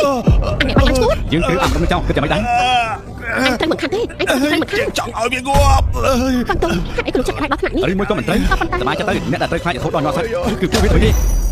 គួរឲ្យអសនាណាតកូលហាន់ទាំងអស់របស់នាងនៅមុខតកូលហាន់គ្រាន់តែជាស្មោតតូចមួយមិនបាននិយាយដល់រឿងផ្សេងទេលោកវាងលោកគួរតែប្រញាប់ទៅវិញទៅតកូលហាន់ជាតកូលដែលលោកមិនគួរចូលពាក់ព័ន្ធទេបើសិនស៊ីប៉ះនៅមានជីវិតពេលនេះប្រហែលជាអាយុស្មើនឹងលោកហើយបើពេលនេះគេចង់គេខ្លួនគឺយឺតពេលដែរយើងនឹងធ្វើឯងដឹងឥឡូវនេះថាអ្នកណាដែលគួរខ្លាចរហូតដល់ញាត់ខ្លួននោះអ្នកដឹកនាំត្រកូលហាន់ចាប់ពីថ្ងៃនេះទៅត្រកូលហាន់កាន់អំណាចនៅតាសៀពិតជាចូលរួមត្រេកអរប្រមុខទីជ្រុលពីឲ្យខ្ញុំទទួលបានការជួយពីត្រកូលហាន់ហើយក្រោយបានលើមកថាការដែលត្រកូលហាន់ខ្លាចជាអ្នកដឹកនាំក៏ព្រោះតែមានអ្នកគ្រប់គ្រងម្នាក់តែលោកអាចប្រាប់បន្តិចបានទេប្រមុខពិតជាបានដឹងលឿនមែនប៉ុន្តែម្នាក់នោះឋានៈរបស់ខ្ញុំមិនគួរឃើញទេប៉ុន្តែបើសិនជាប្រមុខទៅឲ្យនោះខ្ញុំប្រកាសជាប្រាប់មិនខាននោះទេមិននឹកស្មានថាអ្នកនៅពីក្រោយខ្នងត្រកូលហាន់គឺជាព្រះអម្ចាស់ហេតុដូច្នេះហើយយើងភ្ជាប់មិត្តភាពជាមួយគេមានតែផលចំណេញតែប៉ុណ្ណោះអើយលោកប៉ាខ្ញុំត្រូវគេធ្វើបាបតាមម៉េចនរណាហ៊ានធ្វើបាបកូនប្រុសហាន់ជាងហើយបែបនេះអើយវាគឺជាអ្នកបាក់ឡានហើយនៅត្រង់ហើយយើងនាំនោះទៅប្រមុខដឹកនាំហាន់រឿងតូចតាចបែបនេះលោកមិនចាំបាច់ទៅដល់ផ្ទាល់ទេចាំឲ្យខ្ញុំបញ្ជាមនុស្សទៅដោះស្រាយរឿងនេះតាមខ្លួនឯងប្រមុខបើអញ្ចឹងខ្ញុំរំខានដល់លោកអីទេរឿងតូចតាចសូមជួយបាទយើងបញ្ជាហើយគាត់នឹងឲ្យមនុស្សមកទីនេះឯងត្រៀមទៅងាប់ឲ្យទៅឯងចាំមើលទៅក្រុមនេះក្រីខ្មៅលោកវាងលោកបញ្ញាពេកខ្លួនទៅយើងតតាំងជាមួយពួកវាមិនបានទេមែនហើយលោកបញ្ញាពេកខ្លួនទៅអ្នកទៅពីកំរំអីទោះបីជាក្រុមនេះខ្មៅមកខ្លួនឯងក៏ដោយក៏ ត្រូវលុតចង្គង់ឲ្យខ្ញុំដែរ ដឹងខ្លួនថាឯងកំពុងនិយាយអីទេមេក្រុមនេះគ្រាខ្មែរគឺជាអ្នកដឹកនាំលោកក្រំដីទាំងក្រុងតុងហៃមានឥទ្ធិពលខ្ពង់ខ្ពស់សូម្បីតែតកូលហាននៅតែព្រមថយអ្នកណាហ៊ានឲ្យឯងនិយាយពាក្យនេះចេញមក ក៏ព្រោះតែពួកឯងគ្មានគុណសម្បត្តិគ្រប់គ្រាន់ វ៉ាន់តុងលោកនិយាយស្អីហ្នឹងលើកមុនការដែលលោករួចខ្លួនពីក្រុមនេះគ្រាខ្មែរបានក៏ព្រោះតែអ្នកនាងធំហាននៅក្រុងតុងហៃតែឥឡូវនេះអ្នកនាងធំហាននៅសាន់ជីងហើយបើលោកគិតថារករឿងក្រុមនេះគ្រាខ្មែរតែអ្នកណាជួយលោកបានអ្នកនាងថាលើកមុនការដែលលោកវាំងទៅក្រុមនេះគ្រាខ្មែរអ្នកនាងធំមិនបានជួយអ្វីទេថាម៉េចបានចឹងវ៉ាន់តុងលោក ថ្ងៃនេះខ្ញុំនឹងធ្វើគ្រប់យ៉ាងឲ្យនេះស្គាល់ច្បាស់ពីខ្ញុំ តើអ្នកណាមានភ្នែកអត់ស្រីពិតជាក្លាហានខ្លាំងណាស់ហ៊ានធ្វើបាបអ្នកប្រុសតូចហាន เฮ้ยលោកមេកា លោកប្រុសហានខ្ញុំទទួលបញ្ជាពីត្រកូលធំមកចាត់ការរឿងរបស់លោកជាពិសេស เฮ้ยអរគុណលោកមេកាខ្លាំងណាស់ លោកហានមិនបាច់ក្រៃចិត្តទេ ពីកម្រំអីថ្ងៃនេះតែខ្ញុំមកខ្ញុំនឹងរកភាពយុត្តិធម៌ឲ្យសៅប៉ៅឲ្យតទៅបាន ឥឡូវនេះលោកឆាប់ប្រាប់មកអ្នកណាជាអ្នកធ្វើបាបលោកខ្ញុំហ៊ានធានាថាខ្ញុំនឹងធ្វើឲ្យគេខូចចិត្តដែលកើតមកលើលោកនេះលោកមេកាគឺខ្ញុំចង់ឲ្យសម្លាប់វាចង់បបាក់ដៃបបាក់ជើងរបស់វាទាំងពីរហើយក៏បោះវាឲ្យសំទានតាមចិញ្ចាំងលើមានបញ្ហាទេវ៉ាងតុងលោកមេកាអាម្នាក់នេះវាគឺជាអ្នកបោកឡានថោកទៀត អញមកទីនេះដើម្បីជួយពួកវាមែនទេ អត់ទេខ្ញុំមិនដែលស្គាល់ពួកវាទេអត់ដែលឯអ្នកមេកាបាត់នេះវាមិនត្រឹមត្រូវទេណាយើងមិនដែលស្គាល់ឯងទេ បើអញ្ចឹងក៏ប្រញាប់ចូលមកគោរពដួលវិញ្ញាណទៀតទៅ ខ្ញុំគោរពខ្ញុំគោរពរួចហើយ ឥឡូវនេះក្តីទៅរកចៅសួនឲ្យមកទីនេះរយៈពេល3នាទី អើយបានមើលទៅប្រហែលជាចាត់ការរួចហើយ បើអញ្ចឹងអរគុណដល់ប្រមុខហើយ ចាត់ការរួចហើយលោកមេក្រូបាមនុស្សម្នាក់នឹងឲ្យលោកមកទីនេះក្នុងរយៈពេល3នាទីបើមិនចឹងផលនឹងត្រឡប់មកដោយខ្លួនឯងហើយថាយ៉ាងម៉េច លោកប្រមុខតើមានរឿងអ្វីទៅ មើលទៅអ្នកប្រុសធំប្រហែលជាជួបរបស់ពិតហើយ ពេលនេះមេក្រុមចាត់ការបានមែនទេ មិនត្រឹមតែប៉ុណ្ណឹងម្នាក់នឹងថែមទាំងហៅឈ្មោះខ្ញុំទៀតផងហើយឲ្យខ្ញុំទៅជួបគេក្នុងរយៈពេល3នាទី គេពិតជាប្រហែលខ្លាំងណាស់ លោកមេក្រុមត្រកូលហាន់លោកទៅជាមួយខ្ញុំបន្តិចទៀតទៅមើលថាអ្នកណាហ៊ានរំលងក្បាលពួកជឿ លោកប្រមុខនិយាយត្រឹមត្រូវហើយសូមជឿឯងឆាំនិយាយមកអាកសែតតំព័ន្ធនេះគេនិយាយថាម៉េចឲ្យបានន័យថាម៉េចណែគឺ គឺជាការពិតតែត្រូវអធិប្បាយអីទៀត យើងឲ្យឱកាសនេះម្ដងទៀតបើមិនជានេះនិយាយខុសម្ដងទៀតយើងសម្រាប់យើង សម្រាប់យើងហ៎អញគ្រាន់តែជាអ្នកបាក់ឡានអាចធ្វើឲ្យមេក្រុមរងស្ដាប់បង្គាប់បានអញក៏ចាត់ទុកថាមានសមត្ថភាពមិនធម្មតាទេតែបើជាប្រហែលហ៊ានប្រាប់ឲ្យលោកប្រមុខមកទីនេះដោយខ្លួនឯងថ្ងៃនេះគឺជាថ្ងៃងាប់របស់អញហើយ អញ្ចឹង អញគិតថាលោកប្រមុខគ្រប់គ្រងតុងហៃមកច្រើនឆ្នាំបាត់យ៉ាងម៉េចទៅក្រៅពីការសមត្ថភាពគេដោយខ្លួនឯងហើយអ្វីដែលសំខាន់បំផុតគឺមនុស្សម្នាក់នោះ មនុស្សម្នាក់ហ្នឹង មែនហើយគឺជាមនុស្សម្នាក់ហ្នឹងដែលធ្វើឲ្យតកូលហាននៅក្នុងក្រុងតុងហៃរបស់ពួកយើងទទួលបានការគោរព យើងធ្លាប់ប្រាប់ពួកឯងហើយថាពួកឯងមិនស័ក្តិសមអ្វីដែលពួកឯងកោតក្រែងនិងសរសើរនៅក្នុងការផ្នែករបស់ពួកឯងវាគ្មានតម្លៃសម្រាប់យើងសូម្បីតែបន្តិច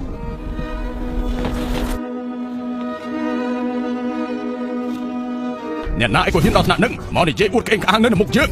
เฮ้ยប៉ាមកដល់ហើយ លោកអ៊ំ เฮ้ยប៉ាត្រូវតែជួយខ្ញុំដាក់ទោសវាឲ្យខ្ញុំ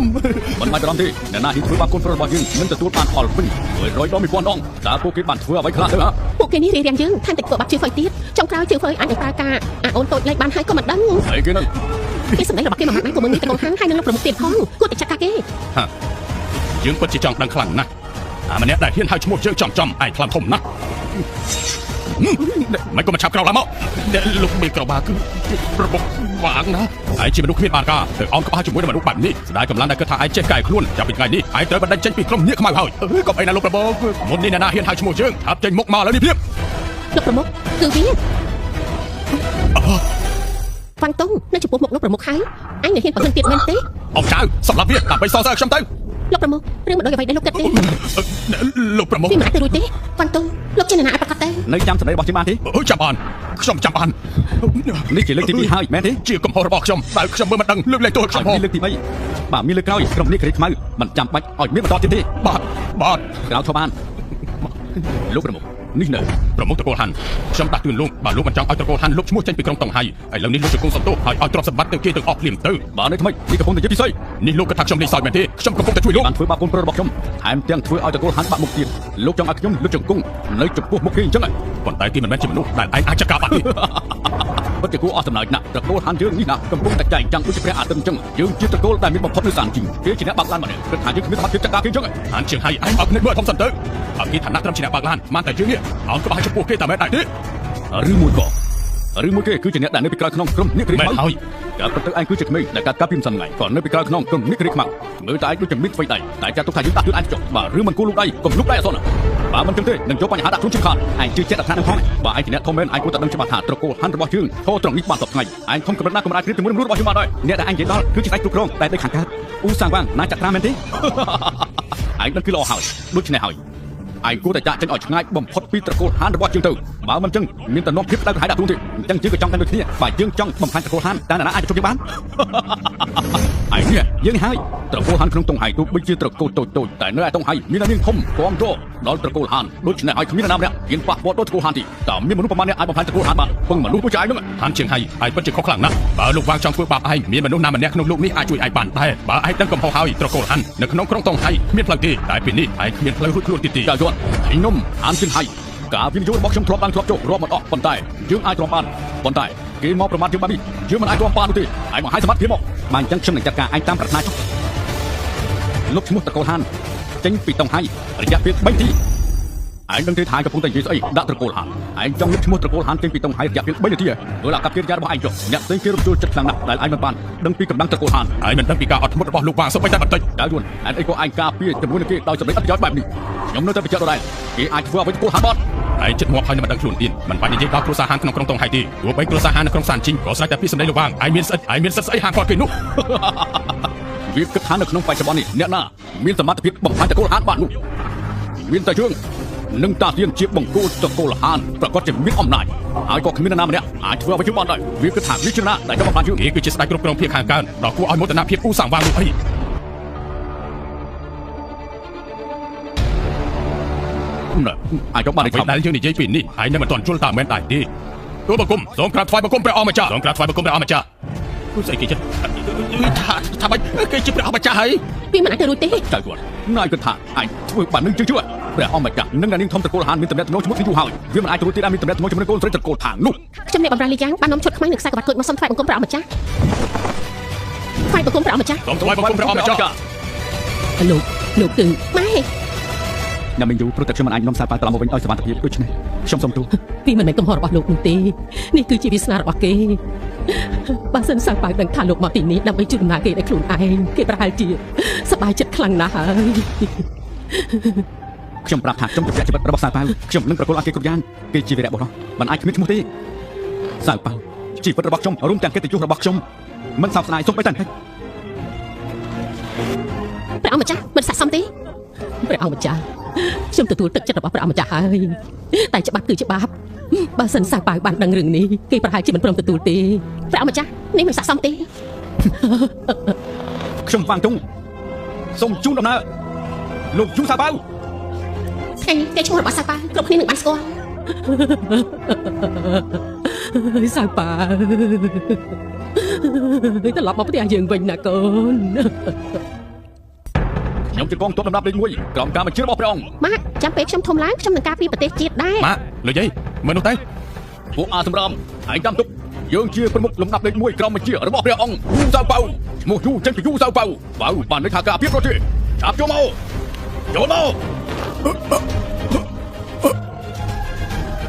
កព្រះអង្គម្ចាស់ទ្រង់គិតថាការប្រយុទ្ធលើកនេះគ្រប់គ្រាន់នឹងធ្វើឲ្យមនុស្សនៅក្នុងក្រុងតុងហៃពេញចិត្តបានដែរទេស្រុកកំណើតមុនរបស់ខ្ញុំយូសាប៉ៅគឺតុងហៃនឹងមិនមែនជាស្វាមីដែលបាត់បង់ជីវិតរបស់ប្រធានរងឈិនទេអីម៉ាក់នេះចាំបាច់ទេវាងទុំខ្ញុំនិយាយប្រាប់ថានឹងធ្វើឲ្យកេរ្តិ៍ឈ្មោះរបស់យូសាប៉ៅដើម្បីទូទាំងពិភពលោកនោះអីខ្ញុំវាងទុំជូនដំណើរលោកវាងទុំយូសាប៉ៅឈុតខ្មៅនេះក៏នេះតែក្បាត់ក្បាលនេះបែបនេះគេជាស្ដេចតាសៀឯងថាមិននឹងវាងទុំគឺជាព្រះអង្គម្ចាស់មែនទេខុសទេខ្មៅនេះក៏នេះខ្សែក្បាត់ក្បាលគួចគឺបង្ហាញពីឋានៈទូទាំងតាសៀមានតែម្នាក់ប៉ុណ្ណោះតែកូនខាងរបស់យើងនេះនឹងរីកចម្រើនគ្មានទីបញ្ចប់ទេមែនទេប៉ាមើលនេះទៅយើងជាអ្នកដឹកនាំលំដាប់លេខ1ក្រោមរាជបញ្ជារបស់ព្រះអង្គបើគេមកដល់នាងនឹងបានដឹងពីកេរ្តិ៍ឈ្មោះរបស់ស្វាមីខ្ញុំរឿងនៅមុននេះយើងជំនះបញ្ជាជាមួយគ្នាទៅព្រះអង្គម្ចាស់ដោយសារទូបង្គំបារម្ភពីកូនខ្លាំងពេកទើបមានសម្ដីលើសលួសព្រះអង្គម្ចាស់អភ័យទោសព្រះអង្គម្ចាស់អភ័យទោសទូបង្គំបារម្ភពីកូនខ្លាំងពេកមែនទេគេបានធ្វើរឿងអ្វីឯងដឹងដែរទេគេប្រាប់ឲ្យទុំឆ្លើយតបមិនព្រមទទួលនៅស្លាប់គ្មានដីកប់ទេតែប្រព្រឹត្តទទួលក៏នៅតែស្លាប់រហូតដល់ហើយនៅគ្មានលើគិតរួចទេគឺនាងជាអ្នកឲ្យដៃខ្ញុំប្រចាំបានយុត្តិធម៌អាចយុត្តិធម៌មែនទេព្រះអង្គម្ចាស់គឺគង់ជាមនុស្សដែលមានគុណធម៌សុភាពរៀបការតាំងពីក្មេងមិនដែលលឹបលោឬមួយក៏ធ្វើអ្វីខុសឆ្គងទីក្រាបទូលក៏ព្រោះតែនាងមិនមែនចឹងទេមិនអីទេព្រះអង្គម្ចាស់នឹងរកយុត្តិធម៌នេះខ្លួនឯងយ៉ាងម៉េចគិតថាយើងនេះងាយបោកណាស់មែនទេយើងផ្ដល់ឱកាសឲ្យពួកឯងម្ដងទៀតបើមិនទទួលកំហុសទេឆ្នាំក្រោយនឹងទទួលបានក្តីស្លាប់ហើយព្រះអង្គគឺជាអ្នកដែលមានអំណាចទៅក្នុងអំណាចបើធ្វើបែបនេះដាក់អ្នកដទៃហើយប្រើអំណាចគៀបសង្កត់ដល់ថ្នាក់នេះក្រែងថាអ្នកដទៃនឹងមើលងាយទ្រង់ខ្ញុំមិនទទួលស្គាល់ទេចង់បានផុសតាមមែនទេបើហើយបើអញ្ចឹងទ្រង់គឺជាស្ដេចសម្រាប់មនុស្សគ្មានតម្លៃគ្មានហេតុផលយើងសម្រាប់មនុស្សតាមវិធីណាក៏ព្រមទទួលទាំងពាក្យស្ដីនិងអារម្មណ៍យកឲ្យមើលកុំអី មានអីចង់និយាយទៀតទេព្រះអម្ចាស់នេះគឺជាកំហុសរបស់កូនទូមង្គមប៉ុន្តែមកគួរដាក់ទោសដល់ស្លាប់ទេទូមង្គមរីករាយនឹងប្រគល់ទឹកចិត្តដោយបរិសុទ្ធយ៉ាងពេញចំហឹងដើម្បីសងជំនួសគេសូមទងលើកឡើងផងទៅបាទលោកដឹងថាល្អឬអាក្រក់នោះលោកប្រហែលជាមិនច្បងច្បល់មើលមិនដឹងថាមួយណាសមួយណាខ្មៅដែរធ្វើឲ្យអ្នកដទៃស្លាប់ចាក់ចេញមិនបានសុខយើងនឹងបានដឹងថាត្រូវចាត់ការយ៉ាង តែចុងក្រោយ ព្រះអង្គលើកលែងទោសឲ្យទូមកុំផងព្រះអង្គ លើកលែងទោសឲ្យកុំផងអេសៀវអូនចាំទេការដែលពួកយើងក្នុងគ្នានោះ ខ្លួនអីទៅ អោយើងព្រមនឹងគ្នាហើយរយៈពេល3ខែបើសិនជាគេធ្វើឲ្យឈ្មោះរបស់ខ្ញុំវាងទុងបីទូទាំងក្រុងតុងហៃអូននឹងព្រមរៀបការជាមួយបង គេ ហើយ ថាខ្ញុំព្រមរៀបការជាមួយលោកគ្រាន់តែទទួលស្គាល់លោកប៉ុណ្ណោះបងប្រុស ហ៎ បើគេមិនព្រមការខ្ញុំការជាមួយបងខ្ញុំមិនបានប្រាប់ថារៀបការជាមួយលោកទេណាបង ទោះបីជាត្រូវលះបង់ខ្លួននាងក៏ដោយក៏នាងសុខចិត្តធ្វើដែរនាងរៀបការជាមួយប្តីនាងហើយដូច្នេះហើយនាងក៏ជាមនុស្សរបស់ប្តីនាងដែរនាងយល់ព្រមធ្វើគ្រប់រឿងទាំងអស់ហ្នឹងពេលនោះប្តីនាងបានលឺហើយគាត់ក៏អសប្បាយចិត្តណាគាត់ថានាងពិតជាព្រមលះបង់ដើម្បីគាត់មែនអីគាត់ក៏បានហោចស្នៀតសក់ទៅនាងណាដើម្បីឲ្យនាងហ្នឹងចាក់ម្រាមដៃរបស់នាងដើម្បីធ្វើការពិសោធន៍ដើម្បីឲ្យក្អួតចេញមាសប្រាក់ចេញមកដែរអញ្ចឹងណាទោះស្រីបានយកស្នៀតសក់ហ្នឹងទៅចាក់នៅលើម្រាមដៃរបស់នាងនាងមានការឈឺចាប់ហើយហូរឈាមនៅដៃនាងដែរពេលនោះនាងបំរុងនឹងក្អួតហើយម្ដាយក្មេកនាងក៏បាននិយាយថាមើលទៅឥឡូវហ្នឹងនាងក៏ក្អួតដែរនាងក្អួតអញ្ចឹងយើងគួរតែធ្វើទរណកម្មនាងវិញទៅវាប្រសើរជាងហើយឪពុកក្មេកនាងក៏សប្បាយត្រេកអរដែរគាត់ថាគាត់មានដើមឈើប្រាក់ពីដើមហើយឥឡូវនេះប្តីរបស់នាងបានឲ្យនាងក្អួតមកឆាប់ក្អួតមកស្ដោះលុយចេញមកណាទោះស្រីនាងបានយកដៃចេញឲ្យគាត់មើលណាគឺអត់មានប្រាក់ដែលចេញមកនោះទេទោះស្រីនាងក៏ថានាងមិនអាចស្ដោះប្រាក់ចេញមកបានទេប្តីនាងសួររកអាណាប្រាក់របស់គាត់ហើយម្ដាយក្មេកនាងបានរត់ទៅមើលនាងណាហើយគាត់ឲ្យនាងហាមាត់មើលឲ្យគាត់មើលក្នុងមាត់តិចមើលនៅពេលដែលនាងហាទៅគាត់មើលទៅគឺអត់មានប្រាក់ចេញមកនោះទេម្ដាយក្មេកនាងមិនអស់ចិត្តនោះទេទោះស្រីនាងបាននិយាយថាឥឡូវនេះគឺមានតែអ្នកម៉ែមួយទេដែលអាចជួយគ្រួសារនេះបានអ្នកម៉ែមួយរយៈនេះអ្នកម៉ែពិតជានឿយហត់ពេកហើយទូយាយថាមិនពិតនោះទេវាអាចទៅរួចដោយរបៀបណានាងក៏ប៉ះដើមឈើប្រាក់នោះដែរហេតុអីក៏នាងមិនអាចចាក់លុយបានចេញមកអញ្ចឹងនេះប្រហែលជាការប្រើកម្លាំងចាក់តិចពេកហើយកូនប្រុសកូនណាត្រូវតែវាយនាងឲ្យខ្លាំងទៅទើបនាងខ្ជិះចេញលុយមកណាប្តីរបស់នាងក៏បាននិយាយថាមែនហើយឥឡូវនេះនាងត្រូវតែជួយគ្រួសារយើងនាងត្រូវតែឲ្យគាត់វាយនាងណាទោះស្រីនាងគិតថាតើនាងពិតជាមិនអាចគិតផុតពីគ្រោះនៃគេវាយឲ្យស្លាប់នេះពិតមែនអីទេលោកយាយក៏ប្រាប់កូនគាត់ឲ្យវាយនាងឲ្យខ្លាំងទៅនាងពិតជាអាចខ្ជិះមាសចេញមកមែនមិញហ្នឹងនាងจะเอาហើយប៉ុន្តែនាងប្រកាសជាលាក់មាសនោះហើយប្តីរបស់នាងក៏បាននិយាយថាសេននាងដើម្បីគ្រួសាររបស់យើងអូនត្រូវតែទ្រាំបន្តិចទៅណាគាត់ក៏បានយាដៃគាត់ហ្នឹងរៀបទាំងផ្ទះកំភ្លៀងតួស្រីរបស់យើងទោះស្រីនាងភ័យខ្លាំងណាស់ពេលនោះនាងក៏បានលុតជង្គង់នៅចំពោះមុខប្តីរបស់នាងណានាងថាពិតមែនហើយនាងពិតជាចង្អោរមែននាងចង់ក្អួតមែនប៉ុន្តែនាងចម្លែកខ្លួនឯងដោយសារមួយរយៈនេះនាងចេះតែចង់ក្អួតប្តីរបស់នាងគាត់តែលើពាក្យថានាងចេះតែចង់ក្អួតគាត់ថាក្អួតចង្អោរគាត់ក៏លើកនាងឡើងណាហើយគាត់សប្បាយចិត្តណាស់ល្អណាស់ពេលនេះគ្រួសារគាត់មានអ្នកស្នងតកូលហើយគាត់គិតថាប្រពន្ធគាត់ហ្នឹងគឺមានផ្ទៃពោះហើយដោយសារតែនាងហ្នឹងចេះតែចង់ក្អួតចង្អោររហូតទោះស្រីនាងបានប្រាប់ថារដូវនាងគឺលើស3ថ្ងៃហើយមិនទាន់ឃើញមកនោះទេនាងក៏ចង់បន្តការសាកល្បងដែរប៉ុន្តែវាជាសុភមង្គលរបស់គ្រួសារយើងទាំងមូលដូច្នេះនាងមិនអាចបន្តការសាកល្បងនេះបានទេប្តីរបស់នាងបាននិយាយថាមិនអីទេយើងមិនអាចធ្វើអ្វីប៉ះពាល់ដល់ទៅរូបក្នុងផ្ទៃបានទេលោកយាយបាននិយាយថាមិនបានទេកូនប្រុសមិនអាចជឿនាងបានទេយើងមិនត្រូវជឿនាងនោះទេហើយឪពុកក្មេងនាងបាននិយាយថាបានហើយគ្រប់គ្រាន់ហើយទោះស្រីនាងក៏ថាមើលទៅនាងពិតជាមិនមែនជាផ្កាយសំណាងនៅក្នុងគ្រួសារនេះទេភារៈនេះគឺទុកឲ្យអ្នកម៉ែតែម្នាក់គត់ដែលជាផ្កាយសំណាងជួយគ្រួសាររបស់យើងហើយឪពុករបស់នាងក៏បាននិយាយថាពិតមែនហើយកូនប្រសានឹងបង្កើតចៅប្រុសដ៏ថ្លោះទលុកទលន់ឲ្យគាត់មួយណាហើយកូនប្រុសលោកយាយបាននិយាយថាអ្នកម៉ែពេលនេះគឺមានតែអ្នកម៉ែម្នាក់គត់ដែលជាដើមឈើប្រាក់ប្រចាំគ្រួសារយើងអ្នកម៉ែគ្រាន់តែក្អួតមួយថ្ងៃបន្តិចទៅនឹងអាចជួយគ្រួសារយើងឲ្យខ្លាយជាអ្នកមាននៅក្នុងទីក្រុងនេះហើយលោកយាយក៏ថាអត់ទេនេះវាឈឺខ្លាំងពេកហើយម៉ែមិនអាចទ្រាំបានទេពិតជាមិនអាចទ្រាំបាននោះទេមិនអាចទ្រាំបានហើយឬមួយក៏ម៉ែមិនចង់ជួយកូននោះទេម៉ែមិនអាចលះបង់ដើម្បីចៅប្រុសរបស់ម៉ែបានទេអី